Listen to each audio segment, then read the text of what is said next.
So in 3, 2, 1, Jelly Jam.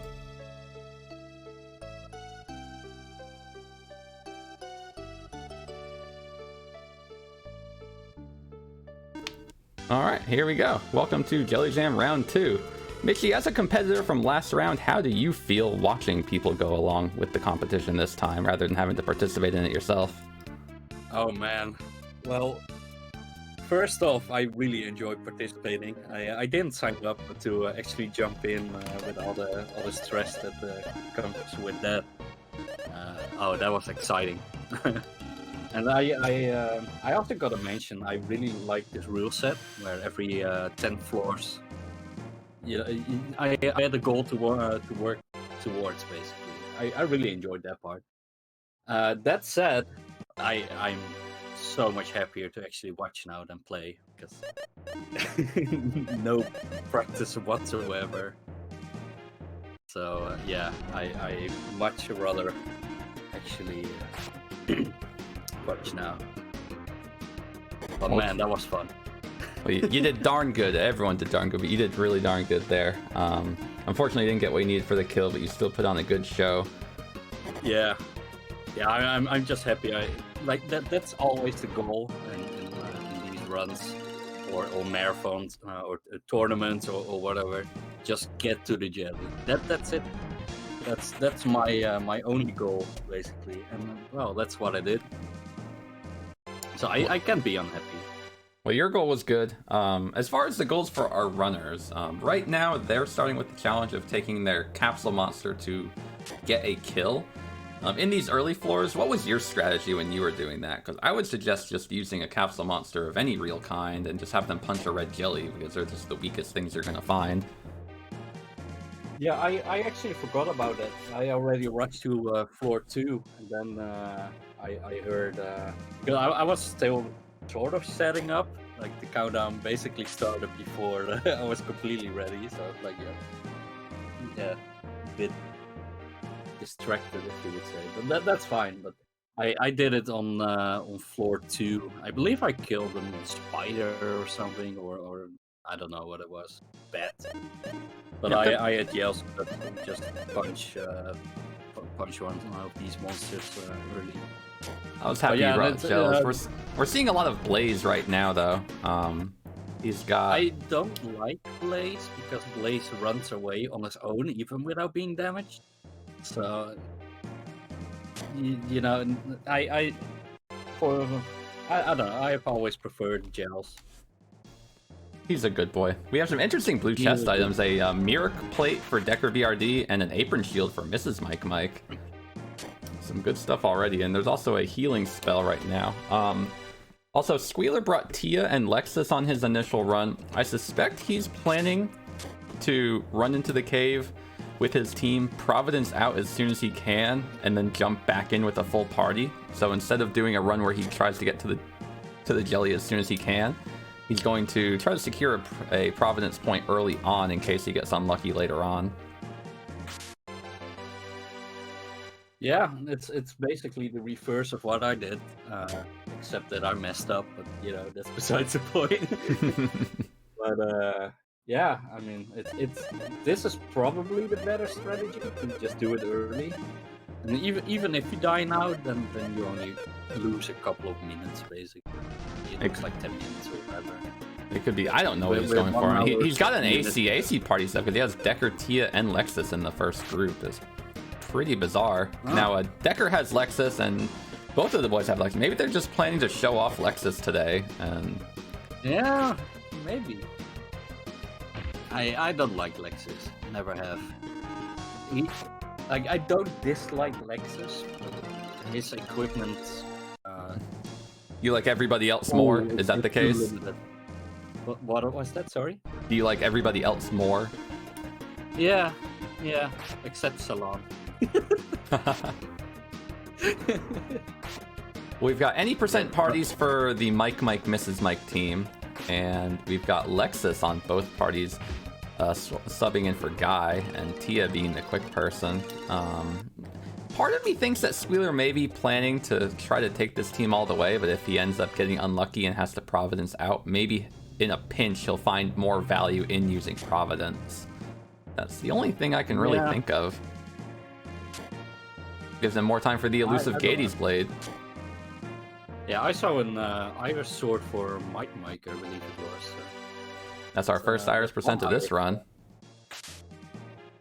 And we only had 2 split between us, I believe, so not too amazing. I don't know how the other team did. I really don't know. They didn't. I don't think they found any Iris items. Maybe they found one combined, but I don't recall seeing one on their screens. Yeah. So the interesting thing about Blaze is that for the early portions of the cave in which you want to take the point of trying to farm fruit rather than looking for additional battles for fruit, the enemies that drop the flame fruit and the charm fruit, being the pugs, which I'm sure you remember fighting lovingly, and the evil fish, they have the highest percent of drop rates for those fruits. So ideally, you're going to spend as little time hunting fruits for the points, and then you're going to, boom, get yourself the fruits you need. Witch Ring for DekarBRD, by the way. Yeah, good nice. find. Yeah, you really don't want to be forced into fighting evil fish, though. I was considering for a little bit. I had a burn sword on my run, which they're weak to fire and elemental damage. But I didn't have any good spells, any good fire spells, and don't think I had thunder yet. But the evil fish are they are notorious because they attack your entire party, and there can be 4 of them. So if all 4 of them hit you, basically, then most likely you're dead or near dead. And it just costs so much resources. And I didn't think it was worth it in my run, but if any of them finds like Firebird, for example, the strongest fire spell, they might go for it. Firebird is the ideal spell. Firebird and Ice Falk will be the 2 ideal spells for trying to kill those things as quickly as possible. Mike has actually been explained to me that he's got an interesting strategy for forcing back attacks on the evil fish. I'm interested to see how that goes. Oh. He bragged about it, but he didn't show me anything, so I'm wondering how that's going to turn out. Does that have to do with doors? It probably does, because pugs I know can be manipulated into doors pretty reliably, and you can get a back attack through that. And we'll hopefully get to see some of that movement display later on. One thing Mike's got a lot of exceptional talent of is handling movement, enemy movement. He's a very studious person. He's really researched a lot, not only of the Jelly Jam rule set, but also just of the cave and the mechanics of it itself.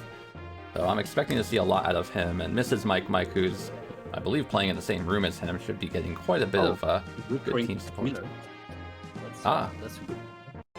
Yeah, and a Deadly Rod for Mike, who's always happy to see that. Fatal Pick for DekarBRD is nice, but the Deadly Rod is, of course, the tops item. Pairing that with the Curse Lifter is nothing short of fabulous. Yeah. As a quick reminder, this is Jelly Jam. This is a little different from the Fatal Blowout and other speedrun tournaments that you may see for games of this category, where the regular challenges for Ancient Cave races just feature running to the bottom of the cave as quickly as possible. This one features Water Gauntlet for Squeealer and Protect Ring for Mrs. Mike. Excellent finds.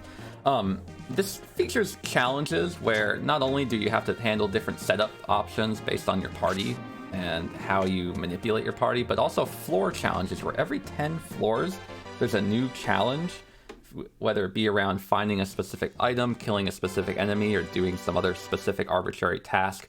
Almost like a checklist of scores and points to earn. Ultimately, scoring up to the maximum amount of points that either you, your teammate, or both of you and your teammate can earn to, well, beat the other team. Some points can only be earned by having both members on the team complete that particular task. For instance, the point for having your capsule monster kill an opponent on floors 1 through 10 is only earned if both racers do it. Nice Deadly Rod for Squeealer too. The other thing is you'll find certain points can be earned regardless of who does it. So if a challenge is to, say, kill a specific enemy or survive an instant death attack, or whatever the case may be, those particular points can be earned by each particular player, giving you 2 points based on each person doing it. The challenge that we're seeing DekarBRD work on right now is one featured around red cores in which you punch them to death or you just beat them without using magic spells. Red cores are weak to magic due to an overflow in their MGR stat, or magic resistance stat, but you can still punch them to death, and we're trying to capitalize on that for a point where you still get the EXP for the kill, it's just a little harder to earn. That said, the red cores, being like metal slimes from the Dragon Quest series, tend to run away with a pretty high frequency, so you want to just do your best to find them and pray they stay. Yeah. Especially if you have a couple of I almost want to call them medium tier weapons. Just a couple of decent weapons, then you should definitely be able to just slash them to death, if you will. Punching to death is actually really difficult, though. So you definitely want to equip some weapon for that point.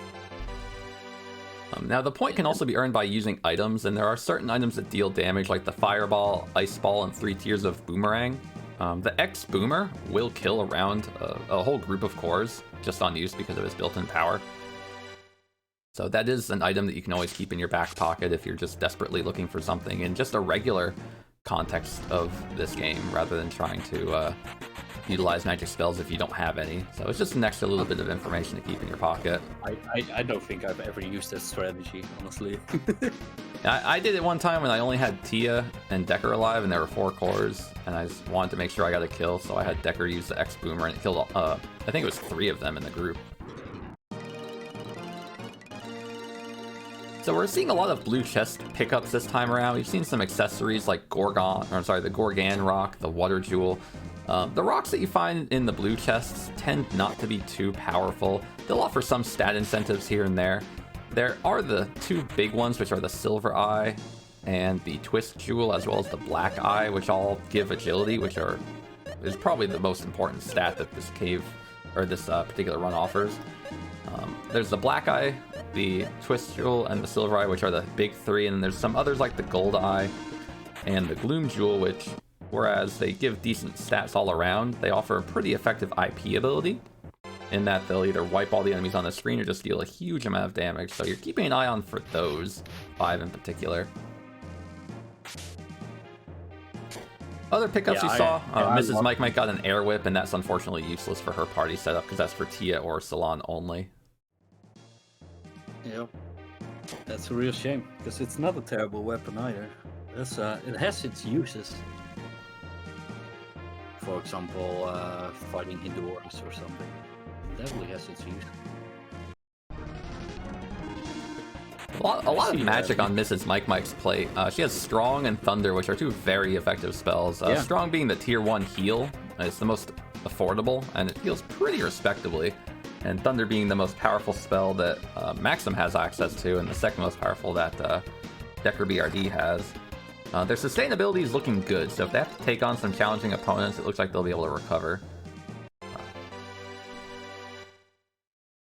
Yeah, it's so like it is really important to find the healing. You can perfectly finish a run without any healing spells, but it just makes it so much easier, and you don't have to stress about how many high and X potions you have, etc. It just feels so good.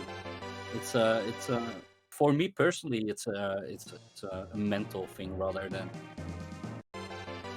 anything else. But it just feels so good to have healing. It's like if you run this game, then anyone can agree with that. I'm certain anyone can agree. Oh man, just finding that early heal. Now, Rally and Valor are the 2 revival spells that you can find. Rally being much more cost efficient and only costing 10 MP for a 100 HP revival, versus Valor being a full party heal or 30 for a single revival. Early on you want Rally, but later on Valor definitely does the job, although it takes longer in terms of an animation. So ideally Rally and Champion, which is the tier 3 heal, are the dream combo. Yeah. But I'm just happy with any healing. I have learned to not ask for too much because the cave likes to be sticky. As we saw last run. They've got blue chests all over the place. An Agony Helm for Squeealer, a Thunder Jewel for Mrs. Mike Mike. There's another one on screen for Mike Mike. Oh, Mike Mike. And he almost takes a wipe here. Deadly Swords showing just how deadly they can be by using repeat attack repeatedly, which is the first real AoE threat that the team ever has to really deal with. It isn't really a threat as far as, you know, being comparable to Ninja's Knife Thrower or Gold Dragon Stardust Blow, but it is a very chunky attack, and by this point in the cave, you usually don't have too much. DekarBRD finds Trick, and Mike Mike picks up a Dark Mirror from that blue chest, being an incredibly useful utility shield. Dark Mirror offers insane defense at the cost of being cursed, so it's one shield that you often want to think about equipping before you stick on. If you uncurse it, you can't take it out of the cave with you, which means repeated uses of it can be a little difficult. Oh man. That said, he put it on Artie. I'm Smart choice, I think. certainly a Thunder, but I'm guessing he doesn't have any high magics or something. Otherwise, he could have killed them with a Thunder, or at least 3 of them anyway. I don't know what he has besides Thunder. He has Firebird as well. Yeah. But where Mike Mike has a lot of good item options, Mrs. Mike Mike picks up a Sizzle Sword. I'd say her inventory is looking fantastic right now. DekarBRD and Squeealer is still having some pretty good stuff all around with their blue chest Party Plaza items and other various spells that they've got, but the free Cancer Rock that Mrs. Mike Mike found earlier on, which is a very rare chest find, I think only for like 2 or 3 floors, means that a Sizzle Cancer duo is a very powerful damage option for Maxim. One of the best there would be for him against the Jelly. That was a nice movement here from Mike Mike, pulling the snake out of the hallway.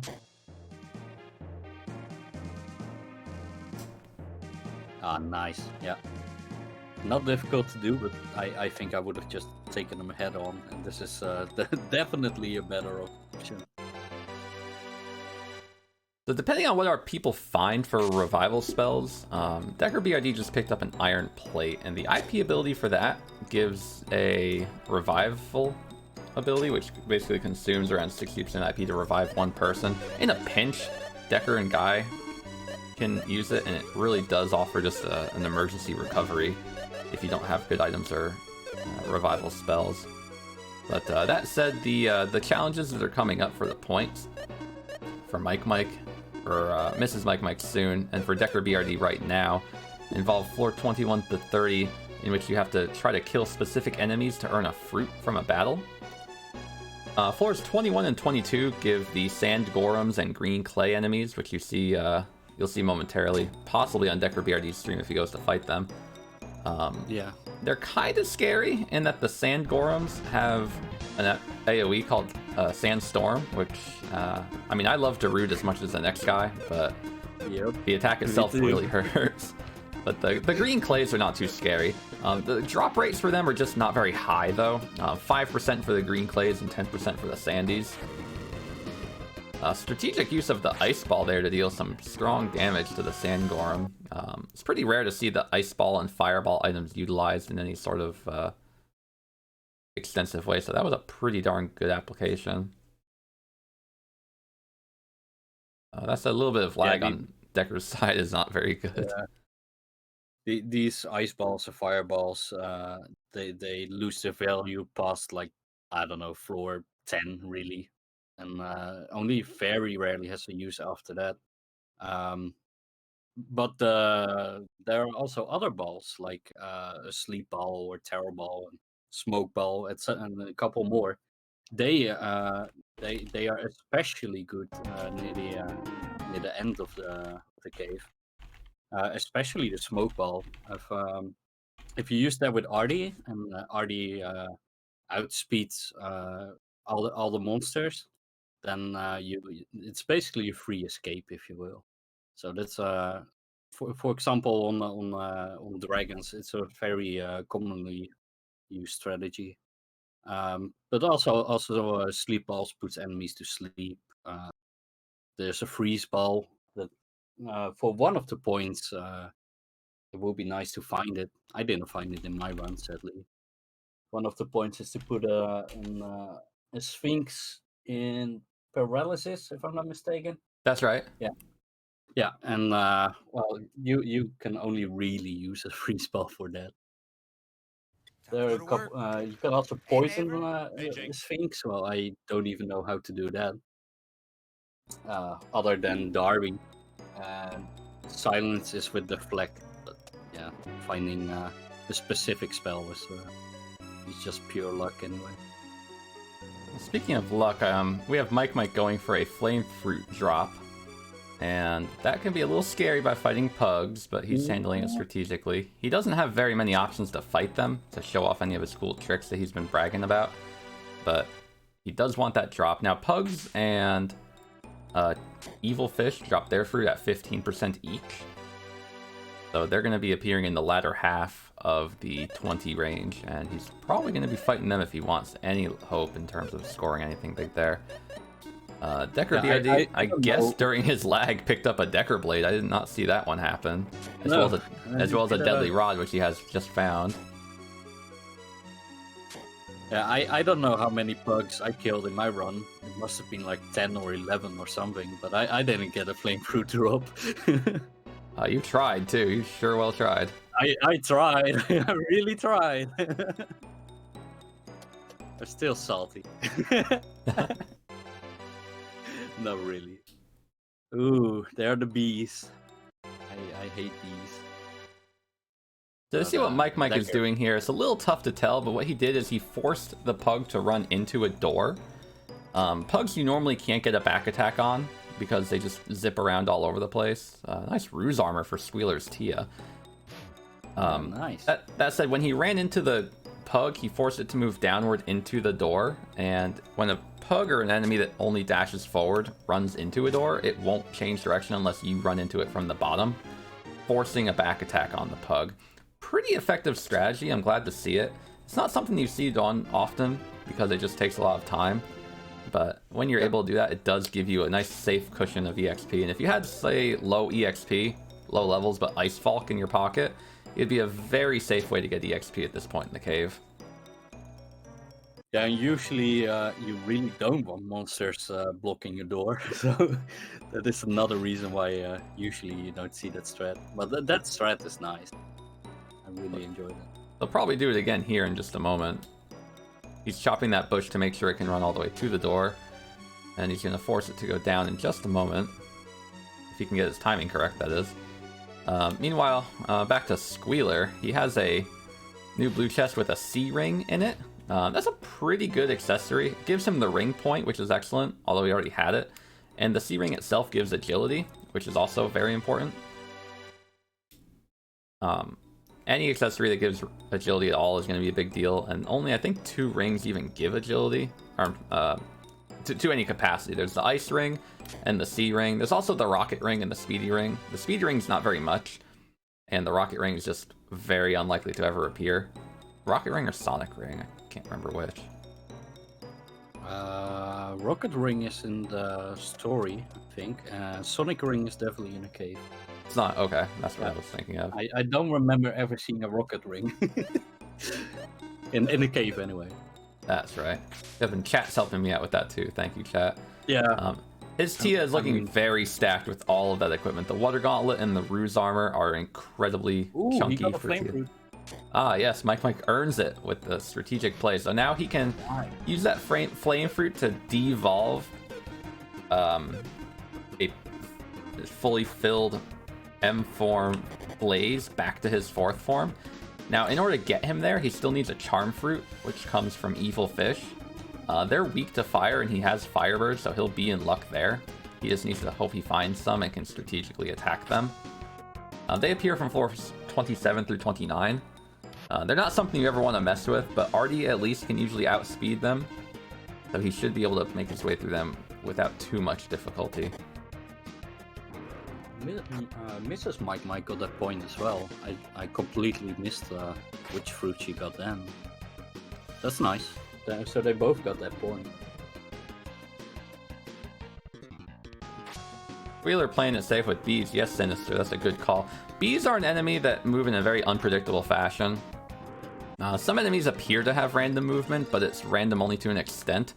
Bees, as well as Brin's lizards, Tengus, and I think one or two other enemies, move in a random path. They zip around, they'll do double movements here and there, they'll do single movements here and there. You can tell when they're going to do their movements, but you don't know where they're going to go.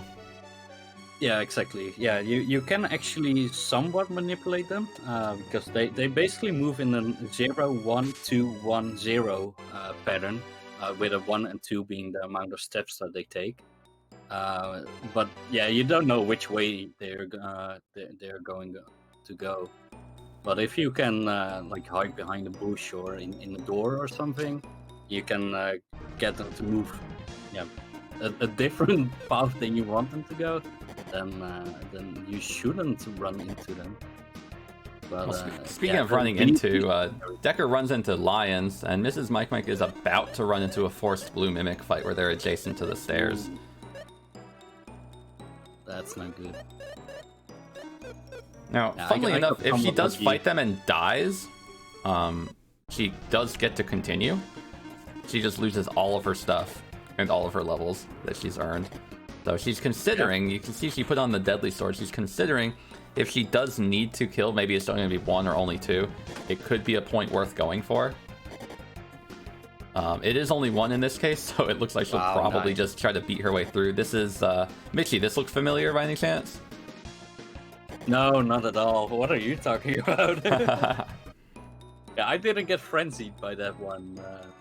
So that's the one difference. Yeah, thunder and then attack basically.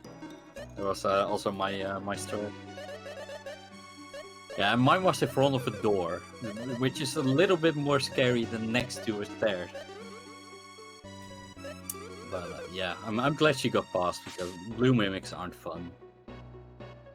If I could choose between having blue mimics in a cave or just ditching them altogether, then I would go for ditching them. And meanwhile, we've got Mike hunting some other things. We have Squeealer hunting for flame fruit still.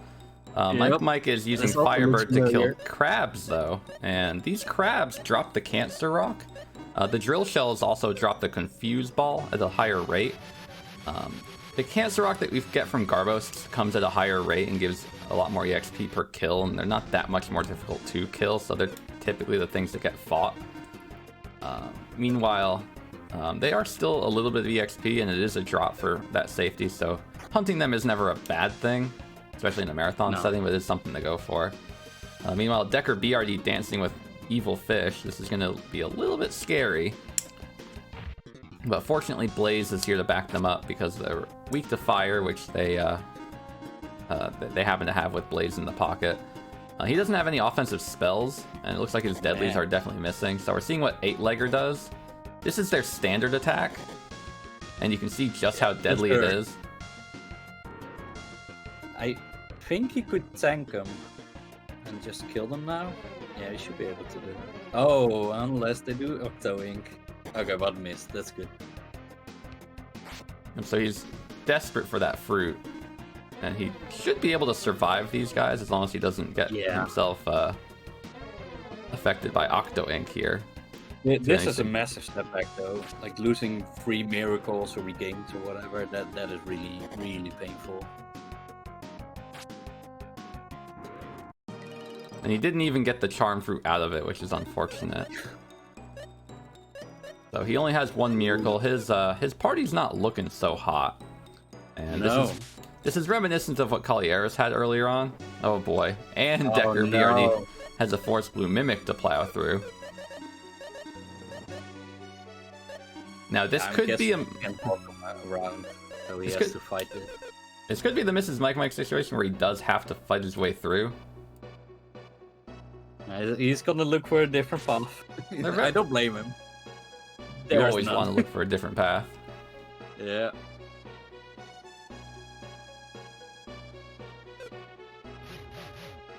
Oh, and he's got to be very careful not to run into this evil fish as well, because getting into a double could result in a pretty, if he lucks out against the blue mimics, an instant counter death from the next round. Ooh, this is bad. So ideally we're not going to see Frenzy, and we didn't.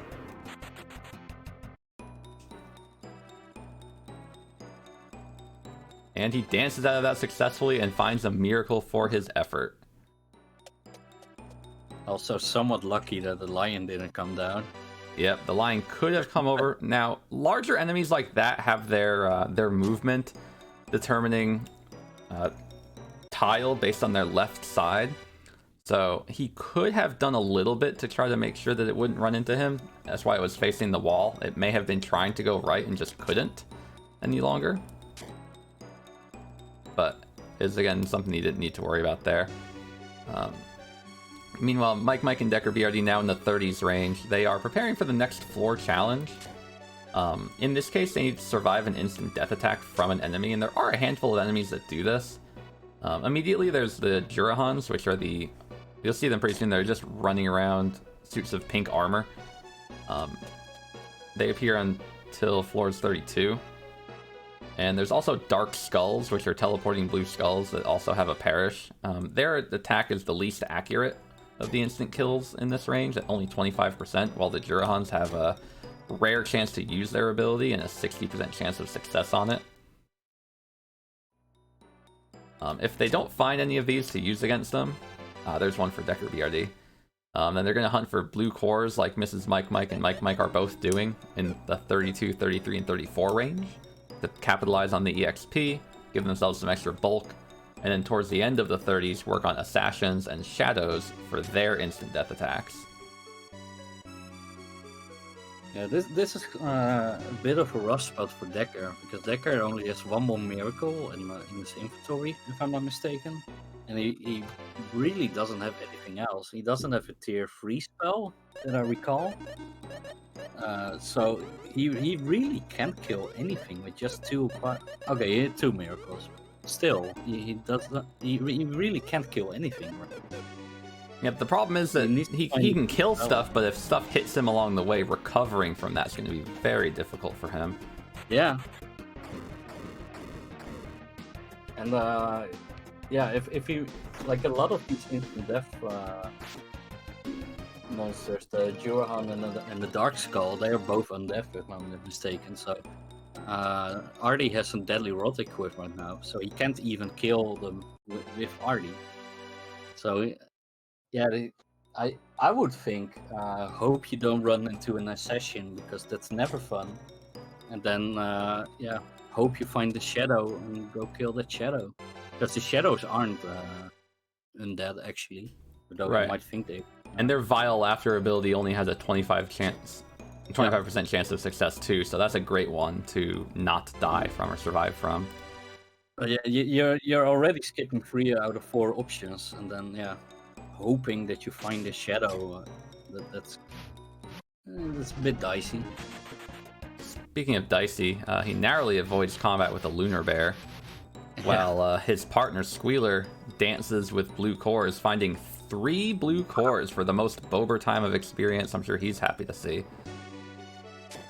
That is 15 red cores worth of experience that he got, or 1 green core worth of experience, and that's going to give him a huge position of comfort here, having some extra agility on Tia especially, and bulk like for 8 levels. That's really nice. Yep, his team being level 20 now compared to DekarBRD, who's been fighting very hard and is only level 16. Goes to show just how much a little bit will do. That's great for Squeealer. 3 blue cores and the curse lifter. Now you see on Mrs. Mike's screen, possibly, that there was a red tile on the ground that kind of had like a diamond on it. Those are under bushes, and they are heal tiles. They'll heal your HP for your entire party to full. They won't revive you, but they will heal you if you're alive. There are no tiles that heal MP in the Ancient Cave. There are in the main campaign, but there's not any in the cave, which is super unfortunate. I would love them to have MP tiles. Nice strong for Dekar. Finally has a heal. Okay, he can actually start running now. That's such a relief for him, because as far as I know, he's completely out of healing, or maybe has like 1 or 2 potions lying around. But that's a Kamu armor. That also has an IP ability that heals. Yep, and then Squeeler's also picked up a few things. He grabbed a regain, which is just a simple revival item, but he also got a crystal robe. Ooh. And rally for Mike. That's also a nice pickup. Good It will always heal 100, but it also revives. So it's a really, really strong spell. For 10 MP is pretty darn good. Man, watching these runners and then thinking back to my run is like, why didn't I get half of these items that these guys are getting right now? Yeah, the cave is truly evil sometimes. Strong for Squeeler too. Wow. Yeah, he already had Valor, but he has a cheaper healing spell now, which is nice. Now you'll see Squeeler has Destroy as well. Normally Artie cannot use Destroy, instead he uses Zap for high damage. Whereas Tia can use Destroy but can't use Holy Magic, and she's almost pretty close to as fast as Artie, especially with a little bit of item help. Having Destroy on Maxim, Lexus, and Tia, as well as having the Deadly Rod accessible for Tia, means that he does have a lot in terms of instant kill options compared to an any percent party in which Guy and Dekar can't, and Artie can only use the Rod. So you're going to be probably later on seeing him slinging out Destroys left and right, and that's a pretty lucky combination to have. And Mrs. Mike is fighting the shadows that I was talking about earlier. So the shadows so far have only been punching her team. So ideally what we want to see is Vile Laughter, which is, it looks like the Perish spell. It's just a big flashy screen blinking spell. It doesn't really do a whole lot. And it has a 25% chance to kill a person on contact, if it actually works. We want it to not work, obviously.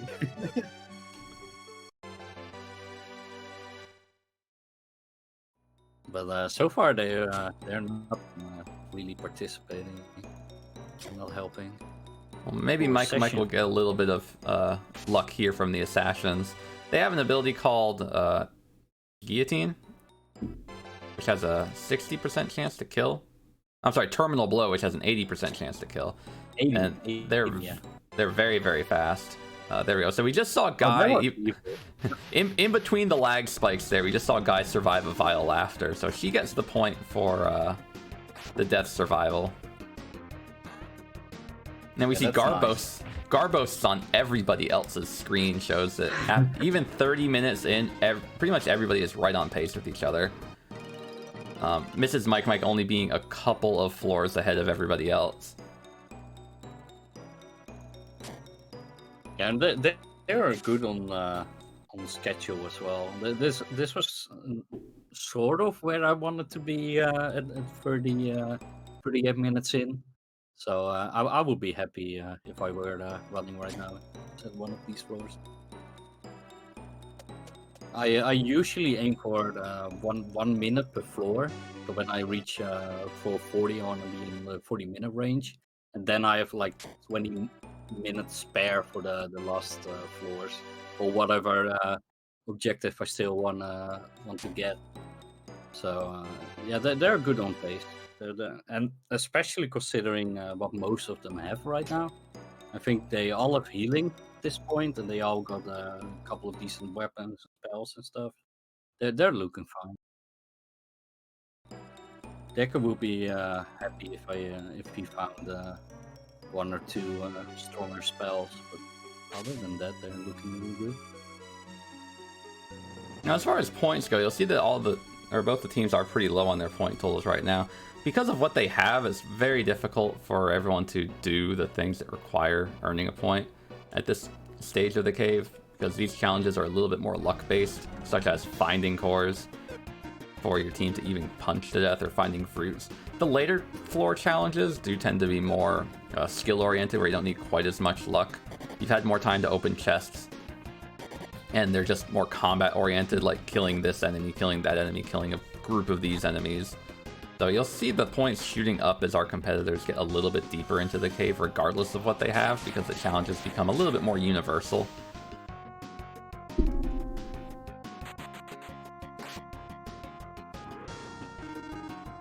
Mrs. Mike securing a green core, giving her a nice cushion of EXP, getting ready to walk into ninjas. Ninjas appear from floors 44 through 46, and the floor challenge in this range is to earn a jewel from a battle. A lot of enemies drop jewels on this floor range from 41 to 50, including ninjas. Ninjas being a 2% drop. But if she can make it through ninjas, she has access to Bryn's lizards for the twist jewel at 15%. Hounds from 46 to 48 with a flame jewel at 15%, and then Tartonas from 47 to 49 at a 20% drop success.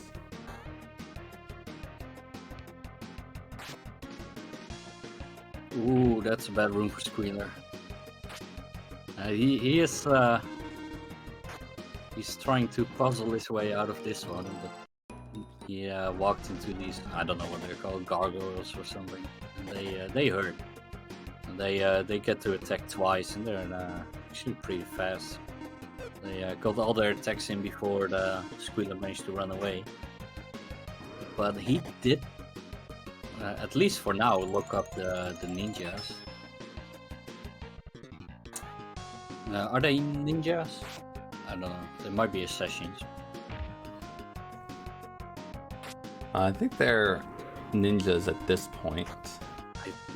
I don't remember what floors these gargoyle spawn. I don't even know what these. Oh, they're called armor dates, aren't they? Oh, these are arbos, so they are assassins.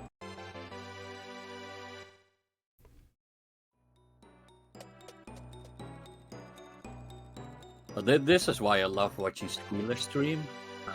Squeealer, he loves to think about these rooms, how to do them as optimally as possible. Where that's actually kind of different from not cancel it, from how I will play this game. I just run to the door and hope the best of it, basically. Well, Squeealer's been running this forever. He's very, very knowledgeable about what this game has to offer. He's one of the pioneer runners of the cave, and he's still been going strong after many, many, many years. Oh, almost. Now, he has to be very careful here, because if he moves down, it's a guaranteed back attack on him. If he moves right, it's a 50-50 back attack on him. But once he does that movement, it's a surefire to the stairs. Yeah, Tia with two blue chest items is actually super tanky right now. I believe she has a water gauntlet and the ruse armor or something. That's right. Yeah, she is super tanky. Now the rough thing for Tia is that the main stat for tanking is HP in this game, and right now Dekar has 3 times Tia's HP. So every point of you can say every 4 points of resistance or MGR reduces damage from a spell by about 1. Every 2 points of defense reduces damage from an enemy by about 1. So consequently, you could say, oh, just getting 4 points of HP or getting 2 points of defense just outweighs any armor bonus or any defense bonus that you get. So it's important to capitalize on that. And that's why Dekar is just so tanky in this game, because he has such high HP. And his stats reflect that too, so he's got a high innate defense plus that. Tia, even with all of the help she's got from the blue chest items, very soon will not be nearly as tanky as she seemed like she was, 10-20 floors ago. The Squeealer had the very rare 2x3 room, like 2 tiles high and 3 wide. He didn't softlock. Sometimes these are softlocks where the door doesn't spawn, basically. He got lucky, thankfully. Yeah, this will actually be a good time to describe the glitch floors. He has the single node there, and the way rooms are built is they're built in 3x2 blocks that are just kind of attached to each other, loaded with items, enemy spawns, and all that. And in that case, that's just a single node. It's just a single thing that you find. Super rare. One time in my life, I've seen someone get loaded into a single node room like that. There were no stairs, no enemies, no nothing. They were just stuck in a little 3x2 cube. Yeah, I've also only seen it once, maybe twice. Yeah, it's extremely rare. And I have softlocked many times in this game. but I don't think I've seen that that soft lock happen to myself yet. Thankfully. Yep, it actually happened to DekarBRD during last year's Jelly Jam, where his floor didn't have this that particular soft lock, but there were no stairs on his floor, so he ended up getting shafted out from that. That is the whole reason I would say the glitch floor bonus point still exists is because it has happened, and therefore it could happen again. Thank you, DekarBRD, for proving that. Yeah, to put it into perspective, I think for me personally, I've ran this game so many hours and done so many runs and also longer runs like Irish percent runs or 100% runs, etc. I think it happens on average about once every 100 hours of playing the cave. I don't think I will be too far off. So it is extremely rare. Nice Decker Blade for Mike. He didn't have one yet, assuming by how he's turning Maximo out. But yeah, it is extremely rare. Yeah, it would just happen in a marathon or a tournament, right? That's right. Yeah, I have definitely soft-locked in a marathon before, and I'm not proud to admit it.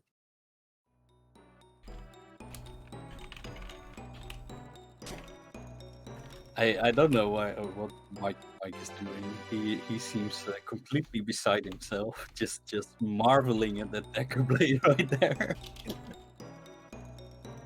Maybe he's trying to rub it in. I didn't find one. Well, so we're praying for Decker Blades here for everybody, of course. Yeah. At this point, the other things that are helpful for a jelly kill, the Twist Jewel arguably would help because it's farmable, it earns the point, and it can be given to Decker to help him outspeed someone like Guy and let that fatal blow happen a little sooner to optimize damage a bit.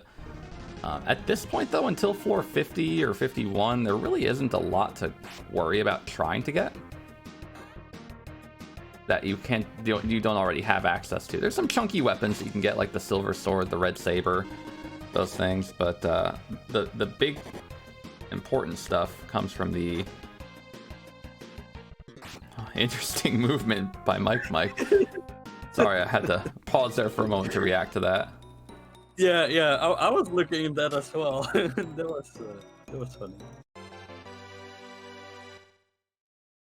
It's wrapping the ninja between the red plant, which always moves towards an other enemy if one is nearby, and the bush, and he gets rewarded with valor for that strat.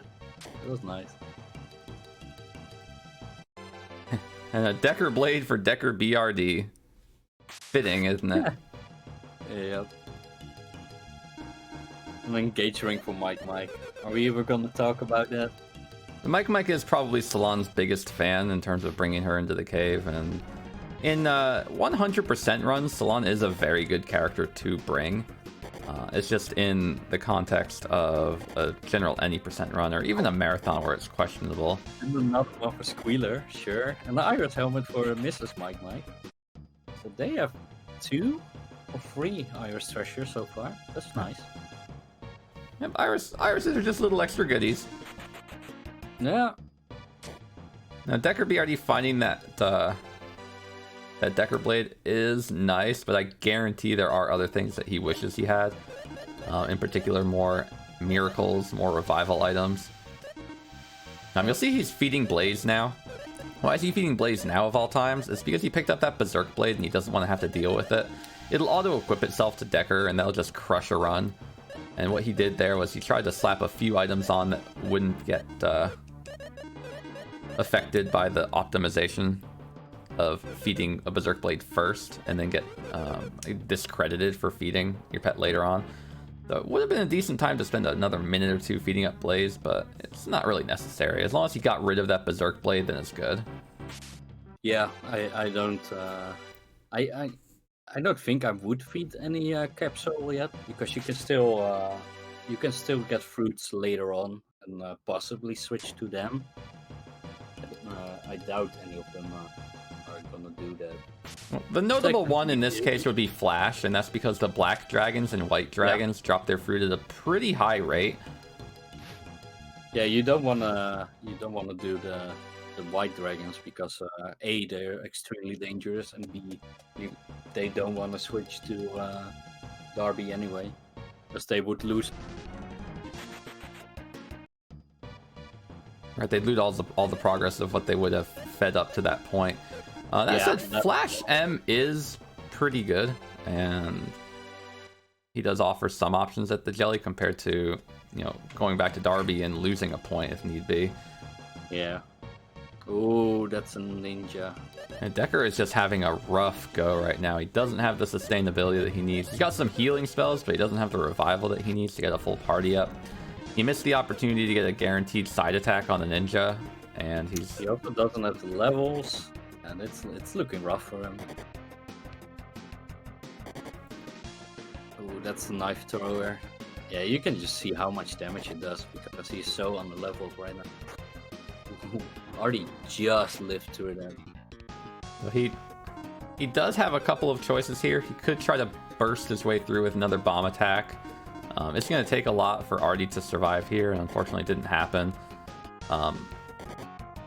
We got to hope that this bomb attack kills that back row ninja, otherwise he's going to be in a real pickle.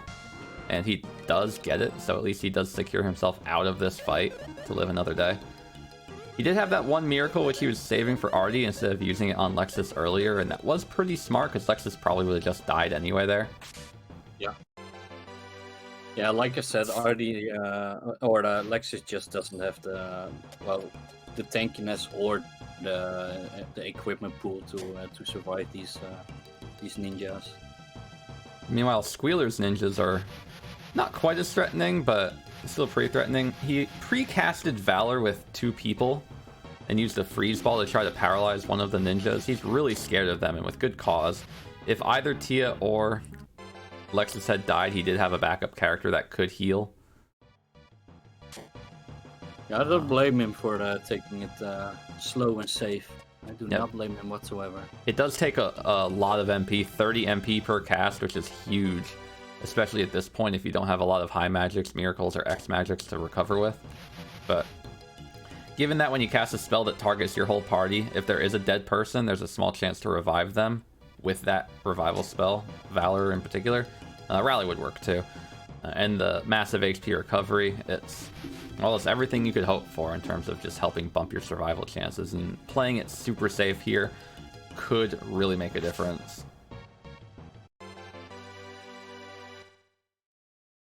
So we haven't really discussed the merits of bringing Lexus. I know you said you weren't too excited about it. You don't really have many merits for Lexus, but there are some. There are some, yes. Honestly, there are more problems with him, in my opinion, than there are benefits. But one benefit would be when you take him over Guy, for example. Well, Guy can't cast spells, and Lexus spells are actually really strong. And he can also cast Destroy, which Artie can't. So you have another, if you find Destroy, or something like Coma, for example, you have another really good option in some battles. But he is just so squishy. Like I don't like him at all. A twist jewel for DekarBRD, well earned from that fight. I know there are some people that love him. Freakspire comes to mind, but I just don't feel it. Sorry, I just don't.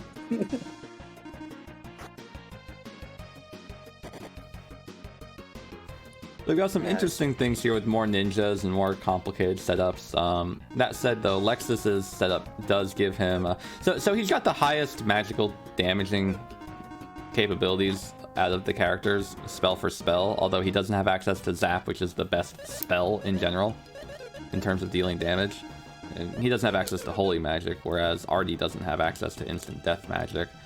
Lexus's speed is okay. It's about on par with Maxim. which isn't bad. It doesn't really bring the party down if he is in the party. Early on, he's a little bit squishy and a little bit slow, but he picks up pretty quickly.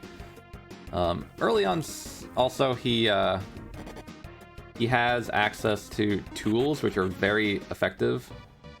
The main reason that they are as effective as they are is because the Coma hit and the Fugoru in particular, they target all enemies. It has pretty respectable power. And the IP abilities of the stun gun and the Coma hit are guaranteed status ailment effects of paralysis and sleep on an enemy, which can also be helpful in a pinch. Yeah, I guess his weapons are decent. Yeah, so he's got some utility. That said, he doesn't offer much for the Jelly. He only has one blue chest weapon he can use, and that is the Water Spear, which is a pretty low demand item. He can't use most of the blue chest equipment, like the he can use the Dark Mirror and the Water Gauntlet, but that's about it. Yeah, and you could give him a laser blow, but besides that, it's not like he has access to a red saber or a silver sword, or even a myth or an ult like Maxim. He really only has like either a stronger weapon with a jewel, or his spells, or yeah, the laser blow. That's really it for him.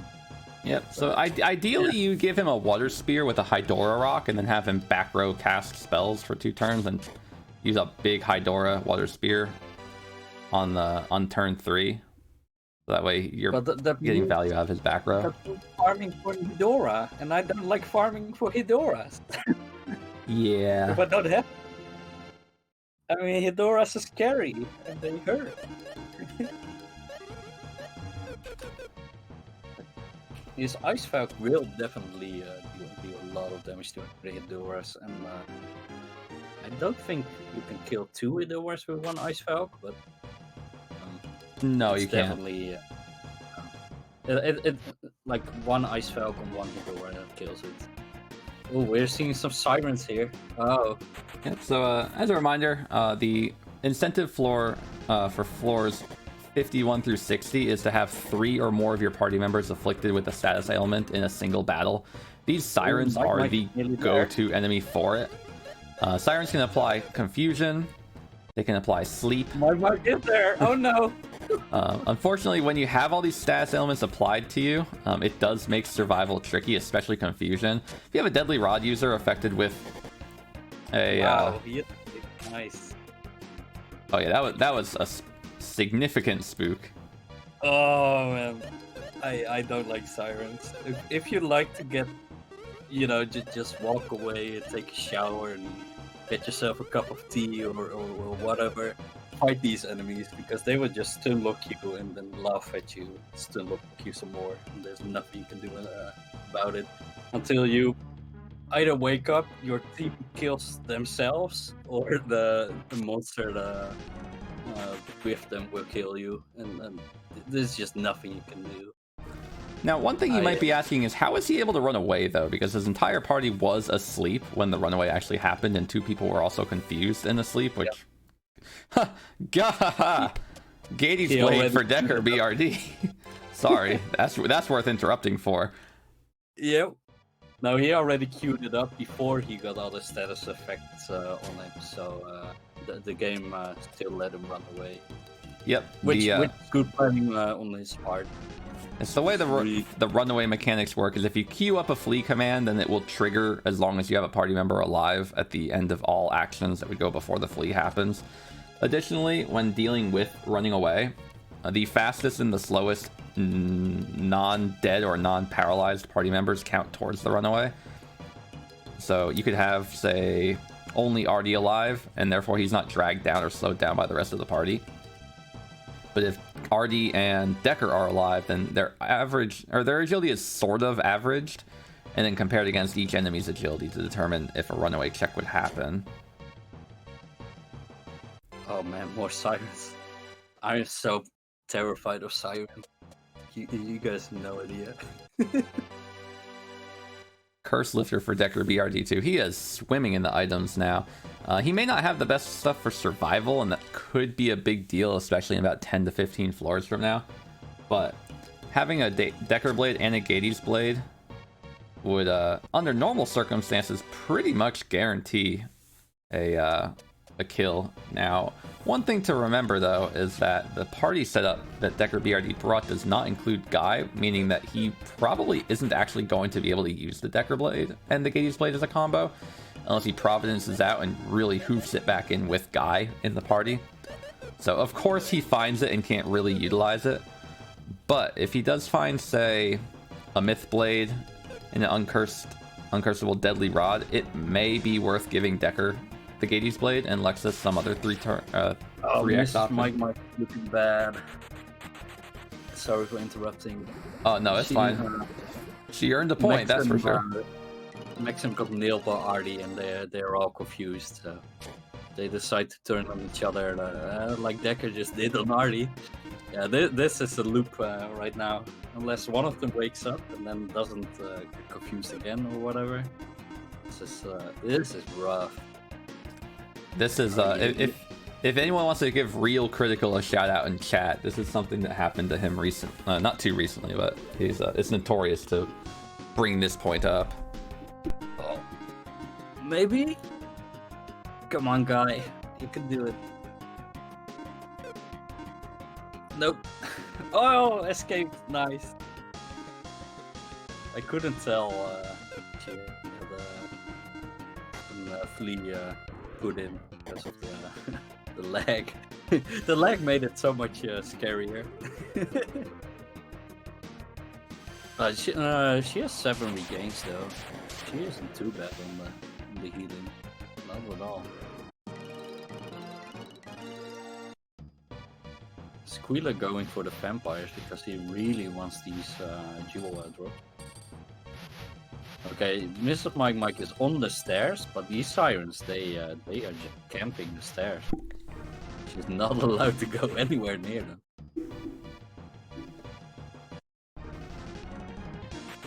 Oh, this is the rare moment where sirens actually attack. Yeah, it's super rare. It's like a 10 or 15% chance for them to attack, I believe. Yeah, I don't even know what it is, but it is extremely rare.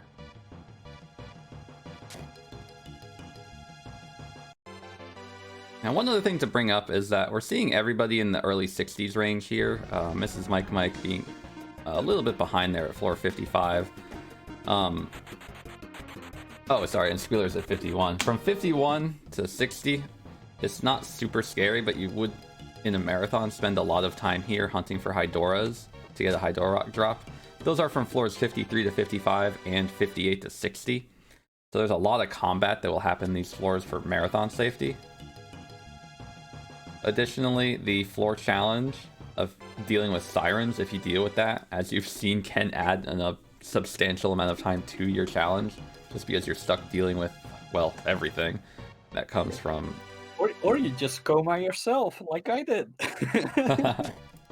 As long as you do it between 51 and 60, you're fine. Just coma yourself. Or use confusion on yourself, although I don't recommend that usually. Yeah, that's the strat. And I was glad to... I didn't even think about that when I was going into the run, but when I was at these floors, I was thinking about it. And I was reading the rules in the tracker, and I thought it was legit, and turned out it was. So I was pleasantly surprised there. I'm glad you found a way to take advantage of a loophole. I know, right? I don't know if it was intended. Probably not, but I was glad that I could think out of the box, if you will. You know, I'm gonna have to have a word with the tournament committee. Which is yourself. Which is myself. Yeah, a smoke ball used by Mike. Yeah, Mike playing it safe here and using a smoke ball. High doors hurt a lot. There's no guarantee that you're able to get through, and he's in a nasty hallway where it's very difficult for him to get a back attack on them without getting himself pinned in a corner at the same time. So he's burning smoke balls to guarantee a run away from them. They're fast enough so that way you likely wouldn't be able to run from them with a party that he's got. On the plus side, if you do try to kill them, you do have a high chance for a Hydora Rock, but he just opted for safety instead, and that was probably a smooth move. Granted, burning smoke balls is scary, but it got him out of that hallway to begin with, and he's probably happier for that. Yeah, it's better to use them than not to use them, and yeah, either die or lose 3 characters, for example, because these Hydoras hurt. And yeah, it's probably the better call to use the smoke ball.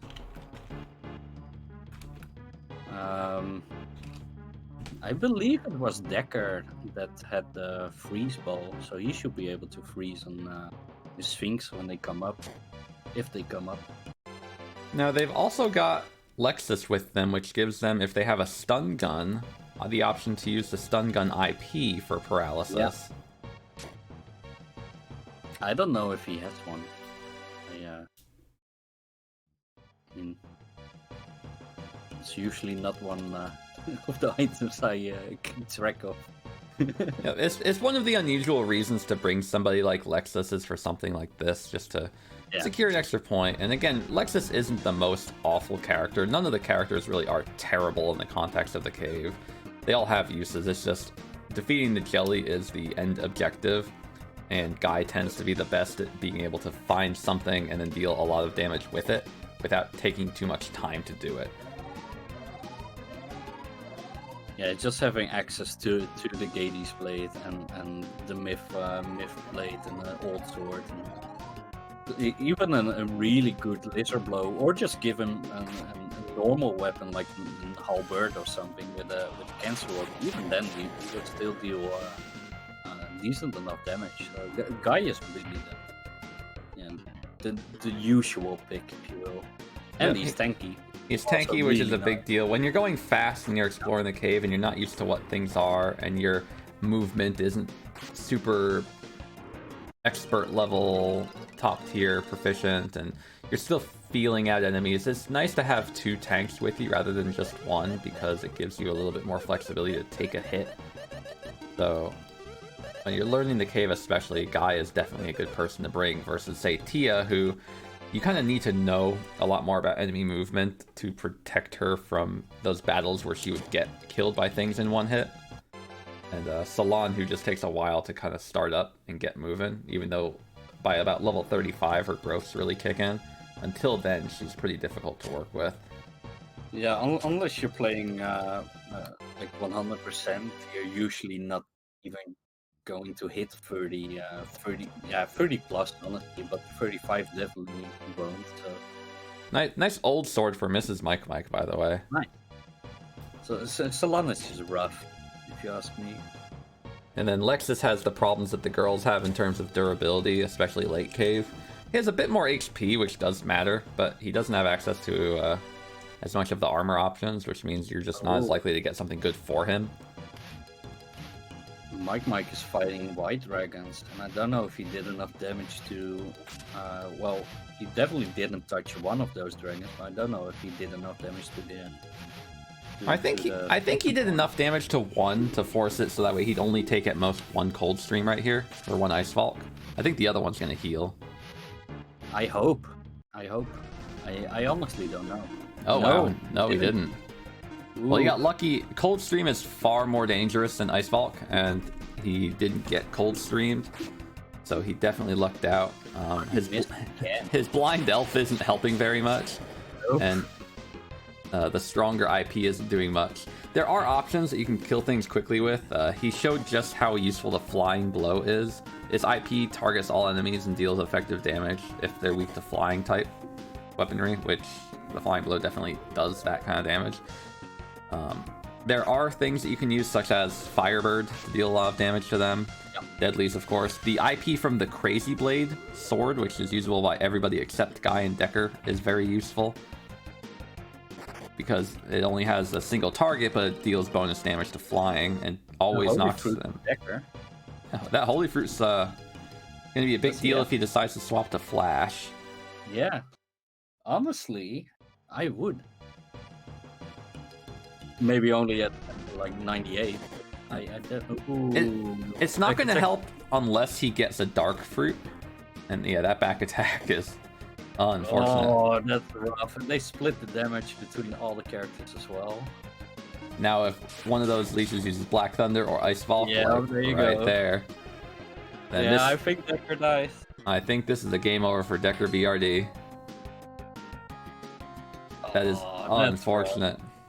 Teleporters, once they appear in the upper 60s to lower 70s range, they just kind of come out of nowhere, and they're the most punishing thing you could find. So yeah.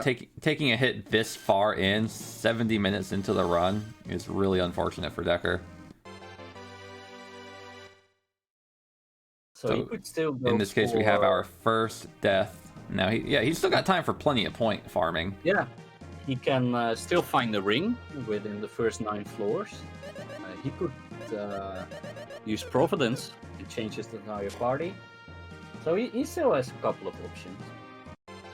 They never tagged the Bring Yell's Flash Blaze with Gusto.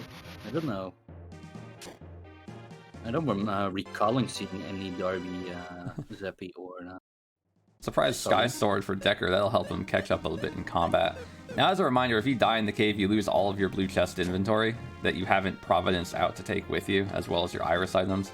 Iris items don't really count in this context, but the blue chest items like that Gades Blade he found earlier, any twist jewels that he found from enemy drops, etc., those are gone, gone, gone. Yep. And of course all the red chest items, like the 2 Decker Blades that he had, healing spells, and all that stuff is gone as well. Back to level 1 with 10 potions. So that's rough. But just in between now, do you know if they should have the point for Yell's Flash Blades or Gusto? They should have that one, and they should have the... Let me see. Do you want to mark it for them? Yeah, I'm marking them right now. Yeah, cool. Yeah, I don't recall seeing any accidental swaps to Sully or something, you know. DekarBRD is marking the... he's marking a different scorecard. Yeah. So that's why they're not showing up on time. No core for Squeealer, that's nice. So no, of course, they give the most experience out of all the cores. Usually you don't need them anymore at this point, but as you can see, it's still two more levels for Squeealer. And the fact that he has Tia means that he wants as much XP for her as possible. Because if he needs to do anything like get her IP for later on, or heck, just have her survive against scary enemies that will begin appearing in the 70s especially, he wants her to be as close to tanky as possible. Yeah, she really struggles against, for example, farming IP on dragons. So surviving any dragon attack, she really struggles with that. So his Tia has 2 blue chest items, which is amazing. I'm glad Squeealer backed out of that one. I already saw the dragon move to the left, which eventually didn't. Let's hope for him to Hidora Rock here. That would be nice. That would be an amazing pickup for Lexus. For Lexus or for Tia. Yeah. In particular, Lexus wants that Hydora Rock, but it can be very helpful for Tia as well. Because Tia has Deadly World equipped right now. Right. So in this case, it would be for Lexus. I would assume, but he didn't get it. So that's a shame. It was another one of the limiting factors to bringing Lexus. He just has so few options to deal with jelly killing that the Hydora Rock is pretty much one of the best, if not one of the only ones he's got. So he wants to capitalize on getting everything. Eating on Mike's stream right now. I hope he didn't actually or he remembers to de-equip Darby after this feeding. Because if he takes it to battle once, then you forfeit that point basically. Is that how you set up the rule? What was that? If you take Darby to battle once, then you lose that point. Yeah, or if you feed them, if you're doing anything with them. Okay, he does. He did. Yeah, his Darby point has been removed. Yeah. Okay. I see. Yeah. I don't blame him taking Darby. Darby, his third form, this little imp demon form, it has an ability that can instantly kill a monster. Oh, he might be going for the poison. That's what he's doing. Yep, that's what he is. He doesn't appear to have a a freeze ball. He doesn't have Lexus for the sleep stinger. So he's gonna try to get Darby to use an attack. I believe it's called Wolf Fang, which deals poison. I think so, yeah. It doesn't I don't think it's guaranteed to inflict it, but you'll see the poison damage just occur after everyone else does whatever their turn would. Well, turn. It'll just be like 5 or 8 damage that just kind of trickles at the end. Once we see that damage, then we've got confirmation of the status ailment. Fortunately, Darby is using Wolf Fang quite a bit, and there's poisoning damage. Nice. Wow. I like that surge. And he could also go for the white. Can he still go for White Dragon? But before they appear. Now, unfortunately, that point needs to be earned by both runners on the team for it to actually count. So we'll need to make sure that Mrs. Mike gets there as well to earn that point. Nonetheless, applies the status ailment. But as you can see, there are flexibility options depending on what your party setup is and what you have and what you don't have. And Mike demonstrated a great option. DekarBRD finding ridiculous items here. He found a Cancer Rock and an Eagle Rock in these early floors, which are the only places that they can just appear out of the woodwork. On top of that Sky Sword. He also has a Holy Fruit, so he just bumped up his Darby to M form. This will be interesting because Darby in M form eventually can learn an attack called Eliminator, which has a 90% chance to kill everything on the screen when used that's susceptible to it. Which is good. And it's also very quick to farm up because you only need to unlock Form 3 to do it, so it saves a lot of time in feeding.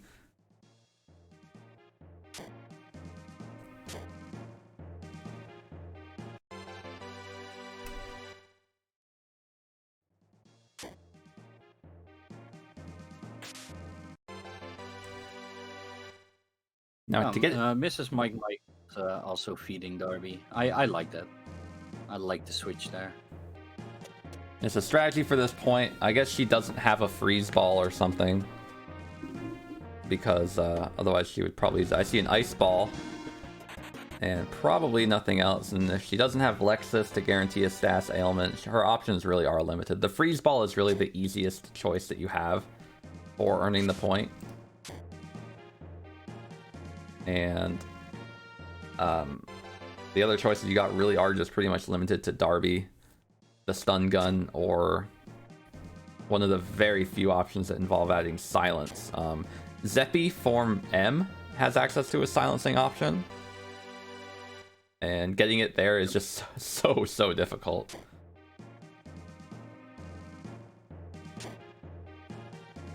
And all she needs to do is feed him up to Form 2, which won't take very long. Oh, interesting. Mike got the Dark Fruit. We just saw the Dream Shuffle. This is a very interesting combination of points that we're seeing. Mike is taking advantage of the point that is feeding your pet to M form. He's then taking advantage of the point of devolving it back. And he has another Holy Fruit if he wanted to get it back up to M form again. He's probably not going to, because Darby Form 3 has the instant kill property already available at start, even though it's only on a single target. And Form 4 has the highest damage output out of, I think, every capsule monster. So against the Jelly, it's going to be very useful. If he had Flash, it would be important to have both of those fruits, but right now, having Darby back is going to be a big deal. So he ended up sacrificing 1 point for the team in order to get the team 2 points for the evolution and de-evolution, as well as getting that Sphinx point, which it looks like if him and Mrs. Mike Mike can earn together will matter, and have a little extra security on the way to the jelly. Yeah, that's a big brain play to put it in Twitch terminology. Yeah, I'm surprised. I wasn't really expecting that to happen. I thought it might come up, but I didn't actually expect it to be an option that someone took advantage of, because it requires being very lucky with very specific fruits. So he's got half of this. Bike race is just not fun whatsoever. So yeah, I'm actually legitimately amazed that we've seen it. It's awesome. So we just got the second poisoning from Mrs. Mike Mike as well. So I'd say the value of now having Darby for both Mike Mike and Mrs. Mike Mike is probably just giving them a whole lot of additional security. And really going to help them maintain a little bit of a lead here going forward. Yeah, this really is the difference in points right now. Yeah, that was given that all the runners have 40 minutes to go. Even if Squeealer does happen to be the first one there and get himself the jelly kill, having two Darbies means that Mike Mike and Mrs. Mike Mike, depending on what they find, have a lot more in terms of damage to the jelly available in their pocket.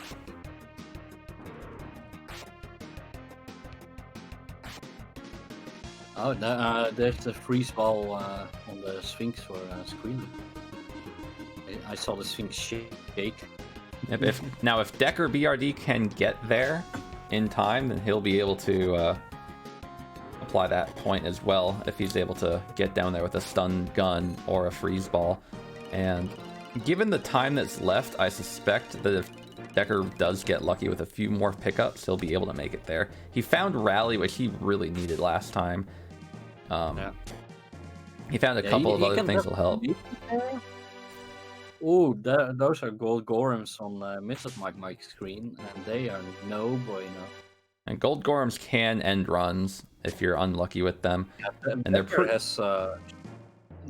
Dekar doesn't take damage from them, thankfully. Yep, the apron shield that she has, is wholly elemental, and that means that the golden mist attack, as well as Stardust Blow, actually deal very little damage. So she is lucky to have that apron shield. It's one of the few enemies that it matters against, but it sure is nice when you have it. Oh man. Yeah, for chat, the apron shield she got, I think, on floor 5 or 6. She got very early on. Yeah, sounds about right. Yeah.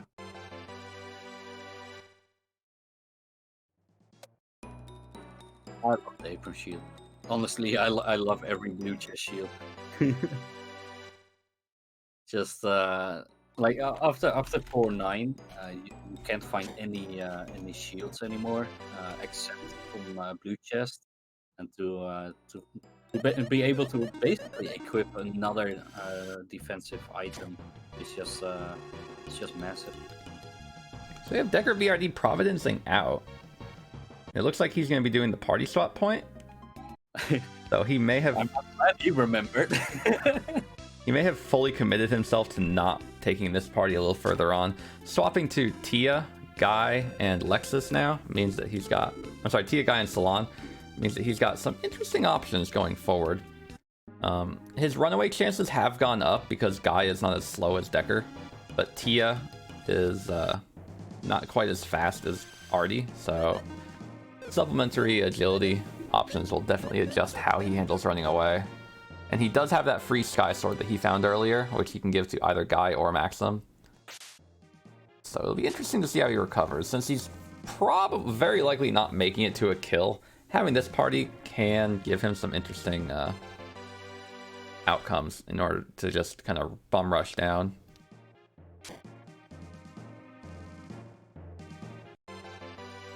Meanwhile, Mike Mike and Mrs. Mike Mike playing with some pretty scary enemies, and Squeealer dancing with gold Gorams, but doesn't have to fight them. He's able to get himself in a situation where he can hit the stairs safely.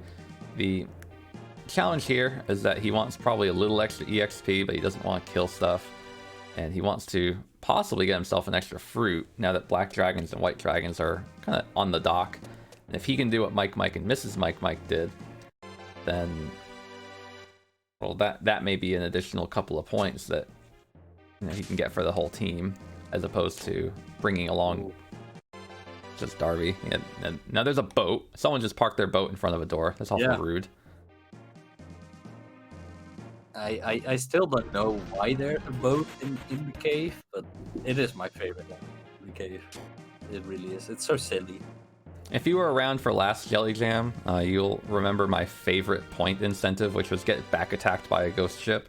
It pretty much just involves running in front of a boat, engaging it in combat, and hoping to get the 50-50 against you. And if not, then running away, facing downwards and swiping your sword until it back attacks you. If you get into a fight with two ghost ships, there's no room for them to do anything, which primarily involves summoning allies. So it was a surprisingly safe point for people to get. It got a couple of laughs out, and in my opinion, it was one of my favorite point creations to this day. That was so much fun. It's just so silly to see these boats in it. I love it. They don't move, they don't turn around, but for some reason they have a front and a back. Yeah. I don't know. The only thing is they're immune to deadly rods and the deadly effect in general. They're weak to holy and also susceptible to healing damage, but they are just a little bit chunky in general, so they're just a little tough to kill if you don't have anything holy to beat them up with.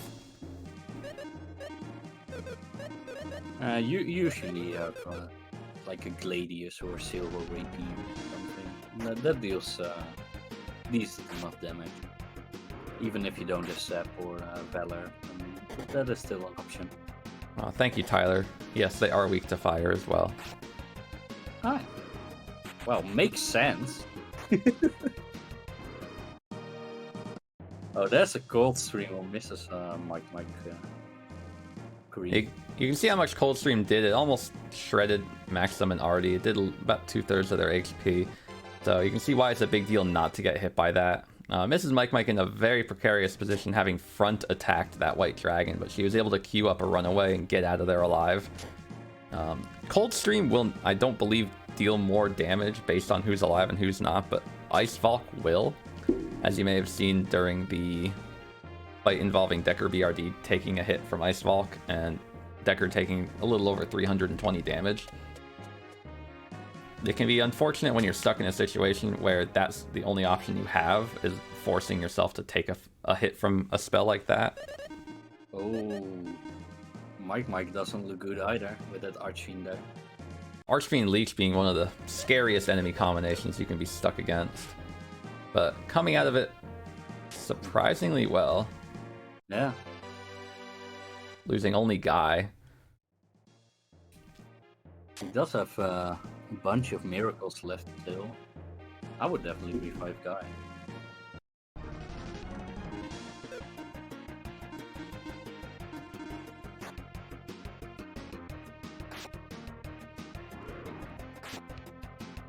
Oh, and he has revive spells.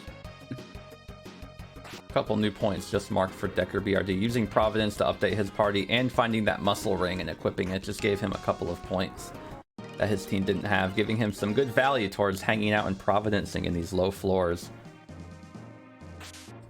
He's got his work cut out for him to continue to earn points for the team. There's not a lot else he can do, except for finding a cursed and uncursed version of the same thing.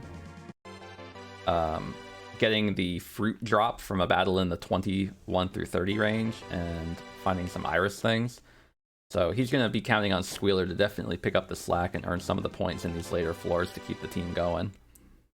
Or he could always just softlock. I mean, or DekarBRD could softlock again, yep. Just saying. Yeah, Mike looking rough there. Only Dekar surviving.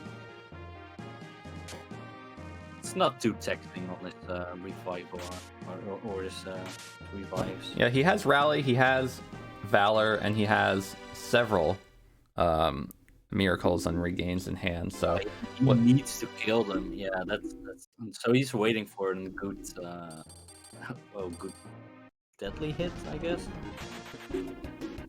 Well, the thing is, he's always going to be outsped by the leech. Yeah. And he needs to make sure that Artie doesn't die from a combination attack from both of them. And then he's able to get a deadly off or a terror ball from Guy, which it looks like the deadly did connect. So now he can get out of there, which he should be able to get out fine. He also played it safe by having Decker use a miracle on Artie, giving yeah, I like that threat. It gives Artie a second chance to get out. It's very helpful. Yeah. Like the only other thing I would have done in that position was use a smoke ball. I don't know if he has any. The smoke ball with Decker would have also been good. But I like that miracle play. Just keeping Artie alive is so important in this situation.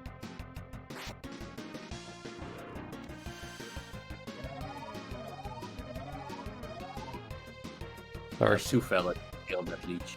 Yeah, we're seeing that pretty much regardless of your level, because Valor isn't affected by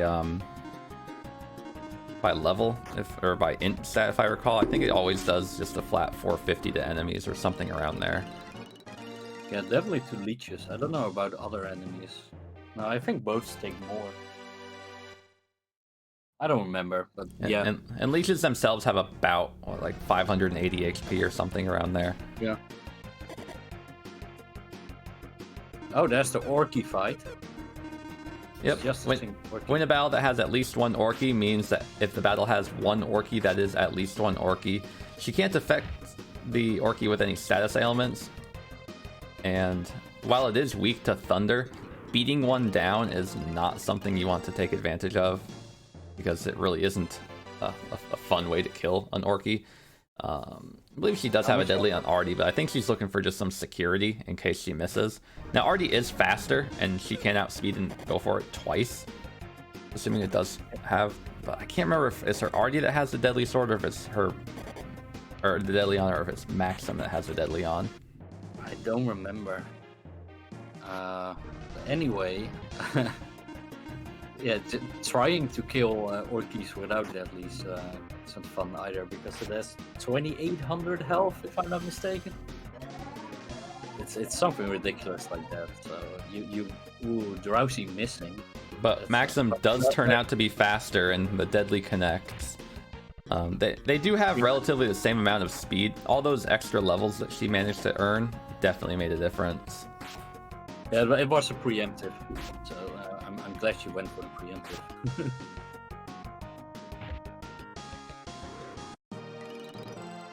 But Orkies are scary. They attack 8 times. Just really dead. We saw earlier a match with double Orky do, I believe, an Octohead strike and attack 8 times, and guy came out, or someone came out just barely alive. Yeah.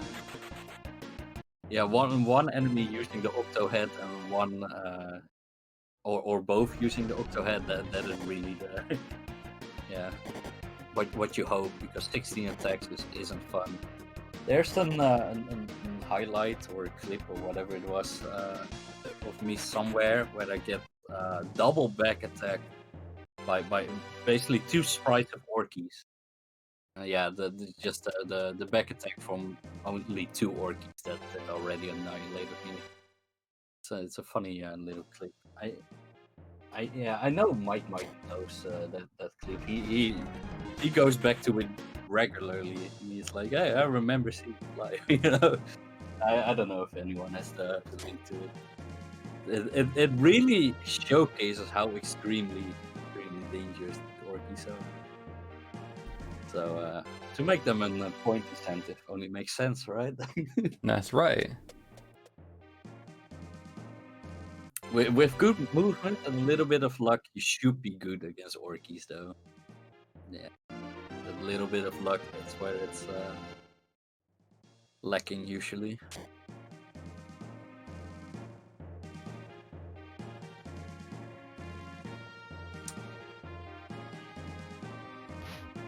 Let's see. Really, Squeealer really wants to get to the jelly first. and but, yeah, hopefully kill it. Squeealer that getting would- there with this party and a DekarBRD legitimately does have the option and power to make a kill happen. Yeah.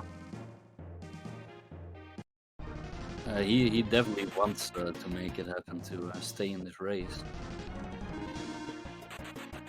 This is some sick movement we're about to see. He's pulling the genie all the way around the chest, and he's gonna pull this genie out of the hallway, pull it around this bush,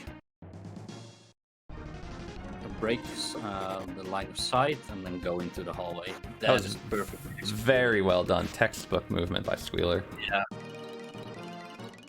Like I said earlier, Squeealer, he just looks at these little puzzles in these rooms and then deals with them just on an expert level, almost unmatched by anyone. There are only a few people that are basically as good as he is. It's what a decade plus of experience can give you, is just learning through trial and error how to deal with these kinds of situations. I don't know when Squeealer started, but I wouldn't be surprised if he started playing like longer than some of us have been alive, honestly. I mean, the game is from '95, if I'm not mistaken. So yeah, he has been playing for a like, really long time.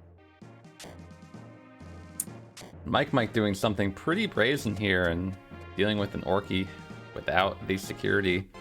But he doesn't have much option given that he's in a nasty horizontal hallway, and it's very difficult to get into fights like that safely. Mrs. Mike got hit by that destroy from the leech, the AoE destroy. I just hate seeing that. And also a single target destroy on Maxim to wrap it up too. That is very inconvenient.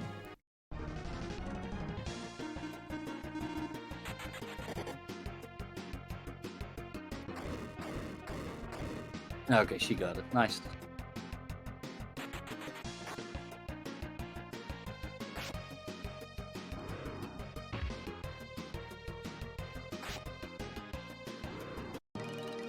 Yeah, Dekar already had a point for killing the core with his fist.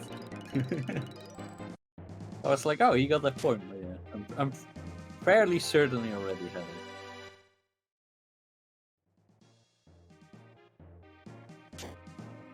I really hope none of them have to fight more Archfiends. Archfiends are just so scary. I mean, basically anything at this point is scary to fight.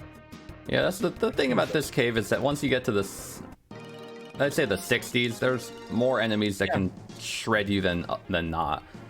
And you really have to be careful about your movement because bad luck in an enemy encounter with one slip up can spell instant death. And Archfiends and Leeches are just some of the enemies you gotta be more careful with. But there's plenty of enemies that you need to be very careful with. Curse Lifter for DekarBRD is interesting because that opens up an option for finding, say, double fatal pick or something. 2 luck rapiers and having a cursed and uncursed version of them. That does give him a little bit of an interesting situation to handle here for one last point that he can plan to find just by opening chests. It would be interesting to see. I don't think Mike or Mrs. Mike are past the 80s yet, so it will be interesting to see if they are going to kill the genies. Don't think they will. For one of the points, both players have to kill 4 callers of genies, if you will. So that can take anywhere from 2 battles to well, a lot of different battles to actually find all of the different colors. They do tend to come in pairs, but I don't think I've ever seen a battle that had 3 different cores, or sorry, 3 different genie types in them. Mike being in floor 81 does actually exemplify that challenge being current for him. Both runners on the team do have to do it, like you said. Yep. But yeah, again, I've never seen ones where there's 3 different colors of genie in a fight. It's usually earth and fire, or water plus wind. Yeah, that's what I had as well in my in mine. And I wouldn't be surprised if it was scripted like that. Only the wind and water can team up, and I wouldn't be surprised. I've never paid attention to it, honestly. I try to avoid them, and otherwise I try to kill them as quickly as possible. Yeah, unless they block a door, you don't usually want to fight them. Yeah.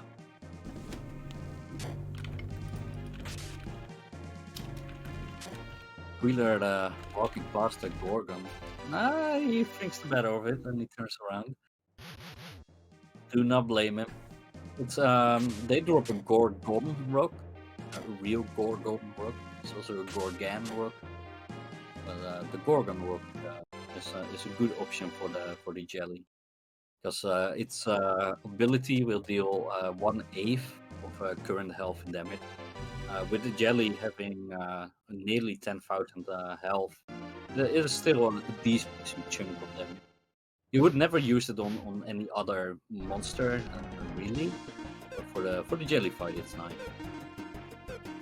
It has more uses in the actual story, if you will, because monsters or bosses have a lot more health there than they do in the cave. He didn't get it. That's a shame. That would have pretty much secured the kill with the DekarBRD and his team as it is right now. I don't know what other complementary weapons he has. I don't know if he has any silver sword or red saber, for example, for Maxim. But those are definitely items to look out for. With the triple wind genie. That is scary. Triple wind genies are extremely scary.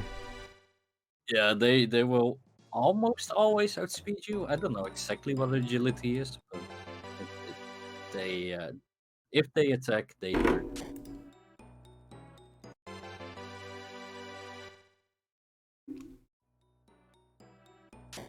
Yeah, so they have a chance to defend, to use absorb, and to use voltage gold.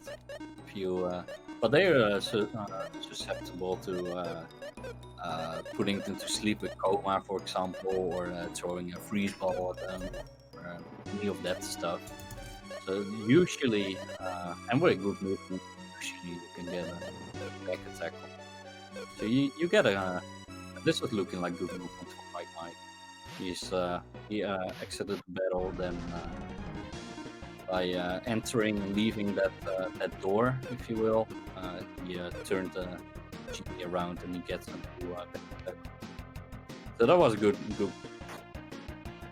But he has to rely on Perish with Maxim, and that's not pleasant. Perish is a 25% chance to hit, where the story is 50. The story is infinitely better. The only advantage for Perish and Destroy over the Deadly is that you can cast it on multiple enemies. Then the actual chance of hitting gets lower. But Darby is helping with the destruction. We love to see that. It's more accurate than a deadly weapon, which is extremely, extremely helpful. Yeah. A DekarBRD for Squeealer. Impressive find. I don't believe he had one already, so this is a pretty big deal for him.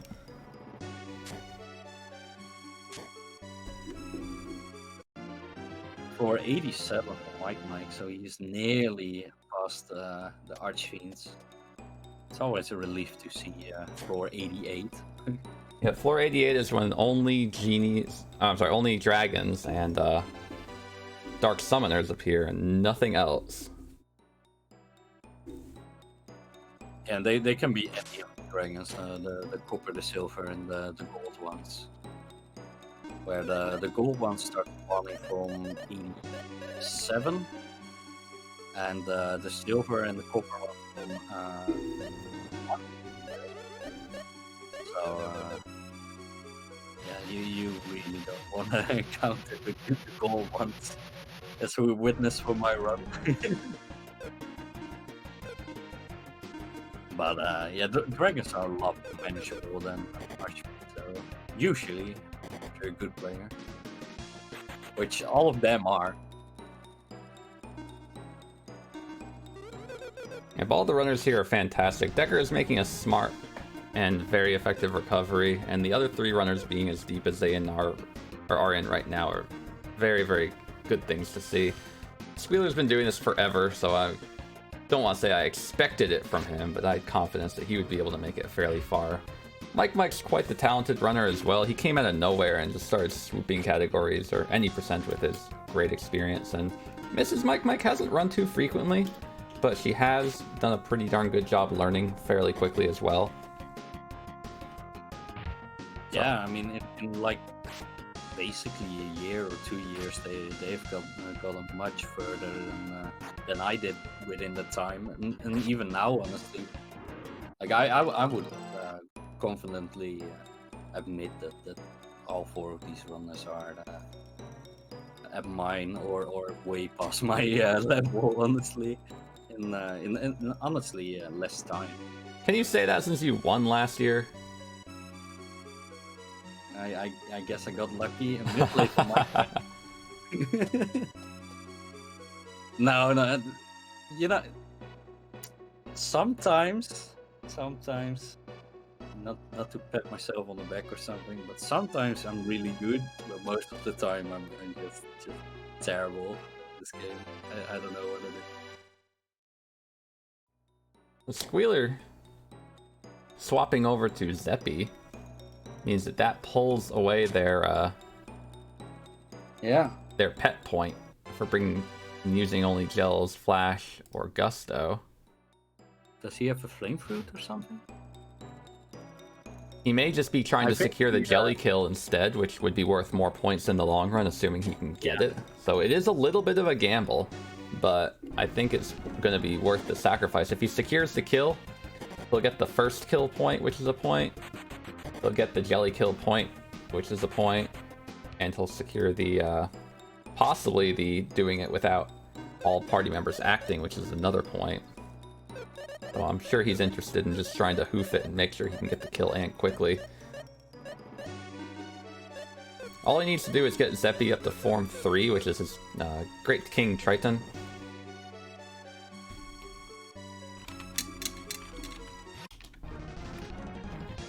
Yeah, they already deducted the point.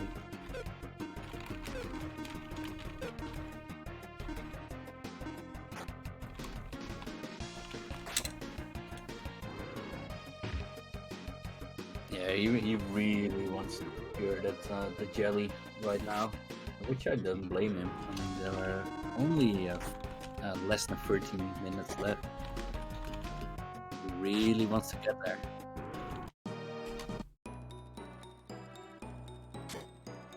Oh man, this is so exciting! Just watching these guys run, it's so much fun.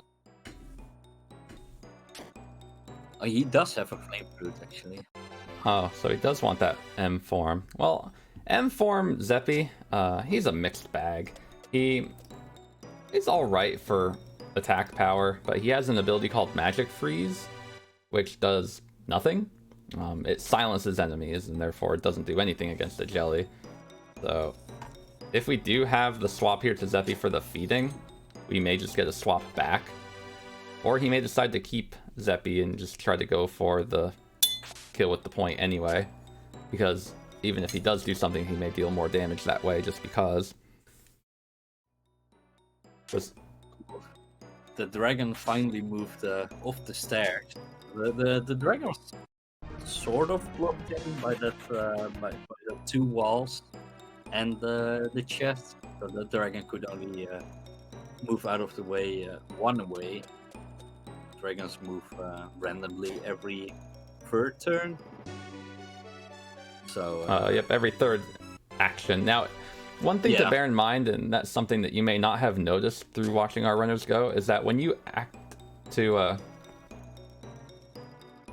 when you activate some form of combat, an enemy will get a free tile of not reacting, and therefore if you're in a room with several enemies that all move at the same pace, then engaging in combat with one and then say just running away means that that one enemy acts on a different, you could almost say beat compared to all of the other enemies. Yeah, that is really, really annoying, difficult to keep track of, and potentially really dangerous as well. Oh, already got nailed by the parish there. So enjoy the fish butt that is on Squeealer, or that was on Squeealer's screen for a brief moment. You very rarely see buttfish. He is an inverted mermaid where he's a fish on top and a human on the bottom.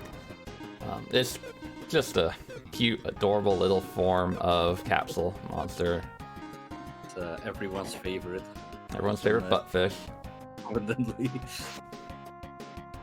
Now, I believe Ice Valk is Squeealer's first tier 3 spell, so he's probably very happy to see that one. Yeah, that would be a pickup, yeah. It's his only one. Oh, and Zap. But does he have? He doesn't have art. He has Tia, and he has Lexus. Oh, he does have Thunder. Okay, my apologies, chat. Thought someone else had Thunder, but not him. So we see Mrs. Mike being very careful to deal with this Dark Summoner encounter. I suspect that she's consulting her teammate, or trying to think of how to correctly approach this, so that way she can kill them effectively. Because depending on how you kill them, it determines how they act. Either they'll attack or they'll call for companions.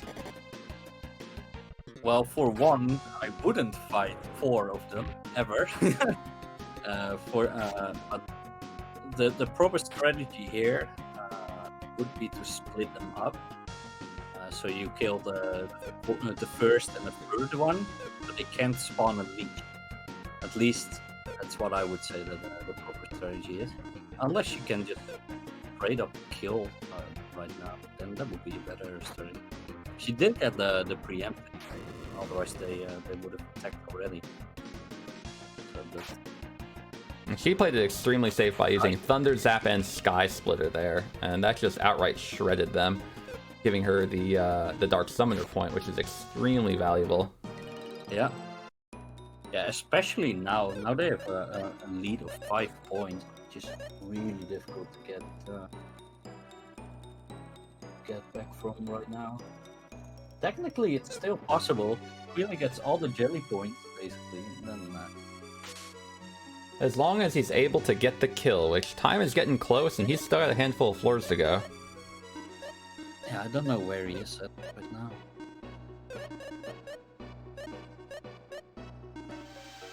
I think he's around the mid-90s now. Ooh, that...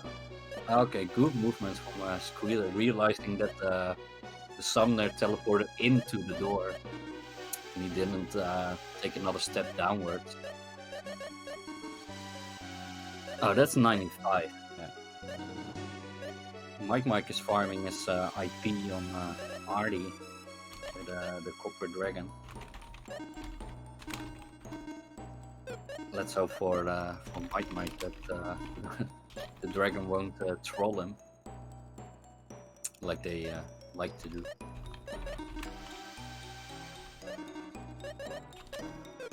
Now we see a gold dragon on Mrs.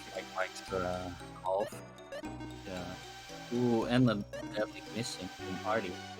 Now we have Mike 34 on floor 97 with the stairs in sight, so he is very close to hitting that final floor. But again, I think Squeealer is the one who's more prepared as far as equipment goes, having that Decker Blade and all, and I just don't think Mike has everything he needs for the kill. So it's going to be a down to the wire thing for pretty much everybody here. Looks like DekarBRD is in a frenzy to try to probably get himself up to a flame fruit. Maybe if he has a charm fruit, which he still hasn't gotten, he can get the double feed point for the evolution and de-evolution. So he just needs to think carefully about how he does this. Yeah, half his team is dead though. Yeah, DekarBRD is in a bit of a pickle here. And I see what he was going for, but I just don't know if it's going to pay off at this point. But Mike making it to floor 99 does secure another point.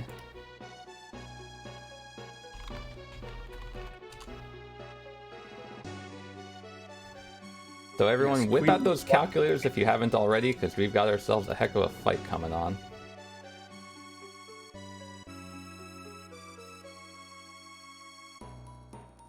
Hopefully we won't get too much lag and we can actually see what the damage numbers are. Yeah. Hey, grab your calculators, everyone. 9,980 health. Let's see. Oh, so Mike did have a Decker blade. My bad, I didn't realize that. So if Mike gets this, I would say that with certainty, whether or not that blue medic point gets discredited or not, he's gonna have the round in the bag.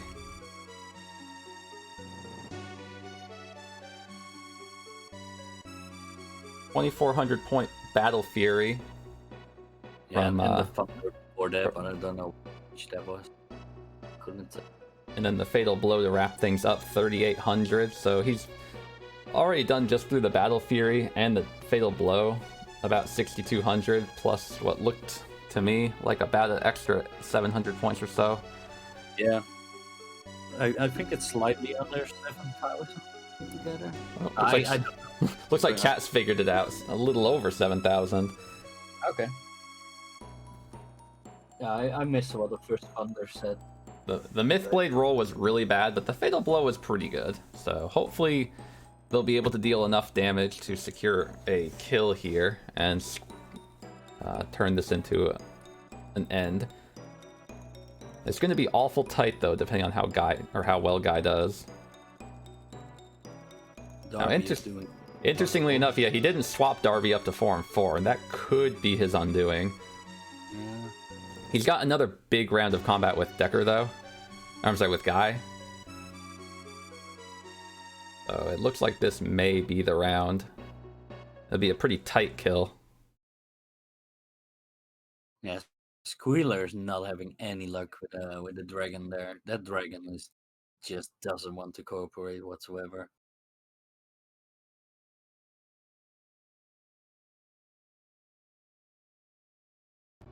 And we have the kill for Mike.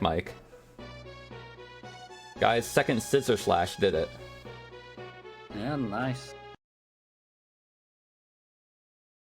Very nice kill. Good setup. Yeah, that might do it. I don't think Squeealer can get there anymore. He also needs a little bit more IP, ideally for Lexus. There, finally the Cinder Blast. Only like, I don't know, 10 turns in or something. He's been there a while. Now I see Tia survive with 36 HP. At level 38 with all that blue chest equipment, she barely survived that Cinder Blast. So you can see how difficult it is to try to make sure Tia can actually live in these later floors. Even with dream amounts of bulk. Yeah, he made the correct smoke ball or healing into smoke ball here rather than running away, because if he ran away normally, Dragon would have had another turn and possibly wiped him or killed somebody on the way. Well, Mike isn't done yet. He goes and swaps his party for the Providence party swap point. Oh, that counts as well. Oh, wow. Yep, because you can do their Providence party swap at any point.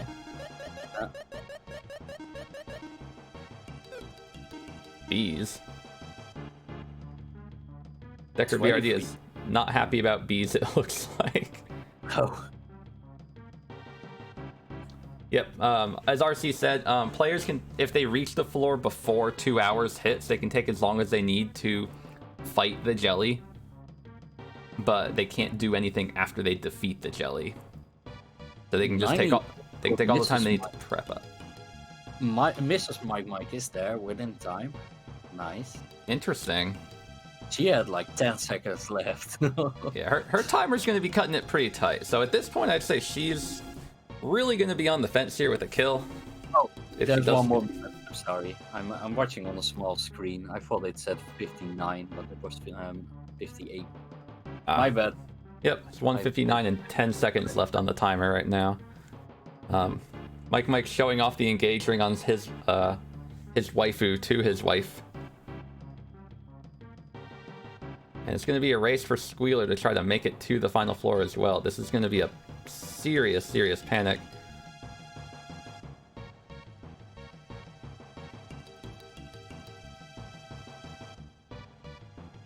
Yeah, he needs to find it now. The dragon. Squeeler's got the stairs in sight. He's got... Squeeler makes it to the end as well, with just barely enough time. Wow. 3 out of 4 people reaching the jelly and the kill already. Wow. Okay, so Mrs. Mike decided that instead of swapping or going for a jelly fight, she would Providence out and go for the party swap point. Yeah, and so that earns another point for her team with literally seconds to spare. Yeah, I think she had it. I don't know how the delay on the stream is, but...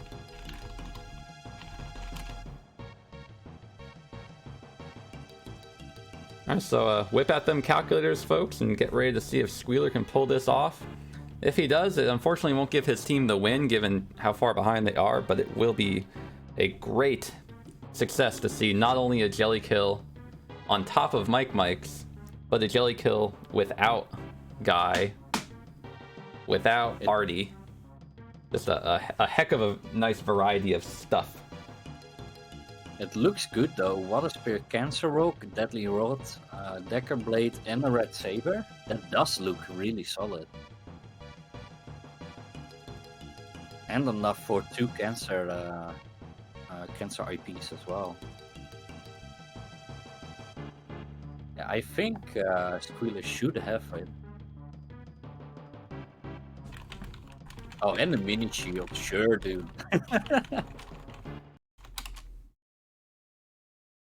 See if I can swap audio to his.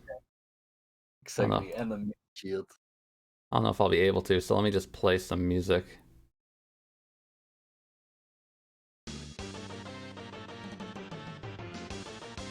I'm not going to get his audio pulled up, so I'll have to appreciate just the music that you would hear for fighting the jelly.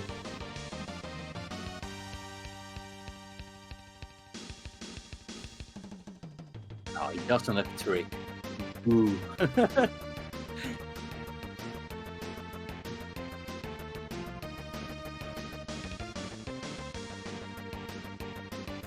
Alright, I brought Mike and Mrs. Mike in here, so chat, go ahead and feel free to congratulate them if you feel like it. For a job well done. Assuming they can hear me. They may still be having their setup on mute from earlier. Yeah. Yeah, crazy run.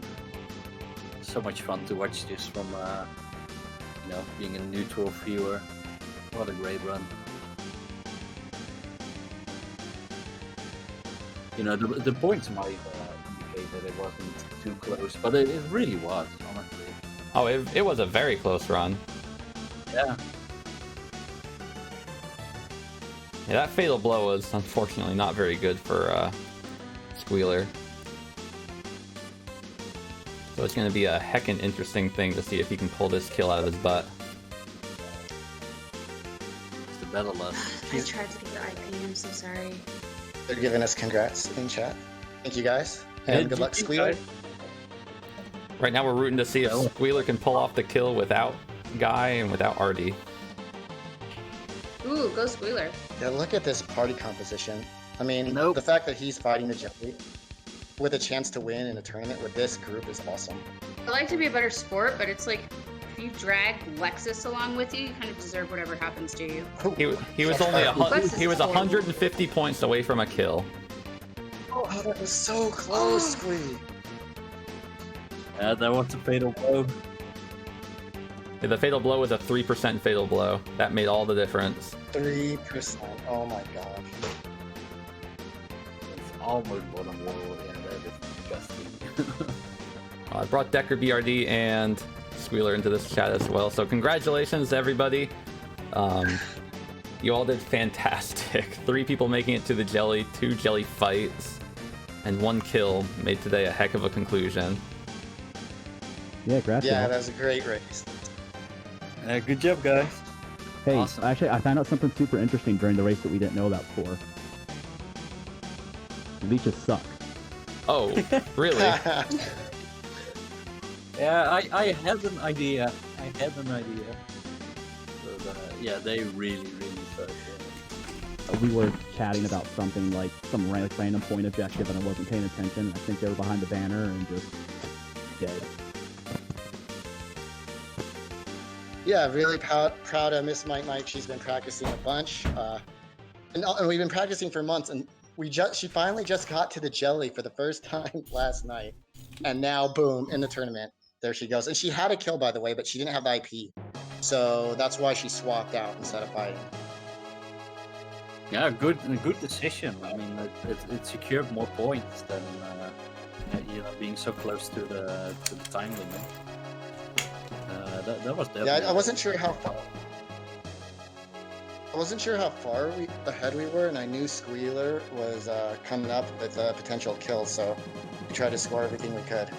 Oh, it was actually really close. I mean, basically up to the last couple of minutes. For example, if you guys wouldn't have made it in time to the jelly, and Squeealer would have, Squeealer actually got the kill, then you guys would have been tied. I believe completely tied or 1 point off or whatever. So it was extremely close, right up to the end. So, awesome run.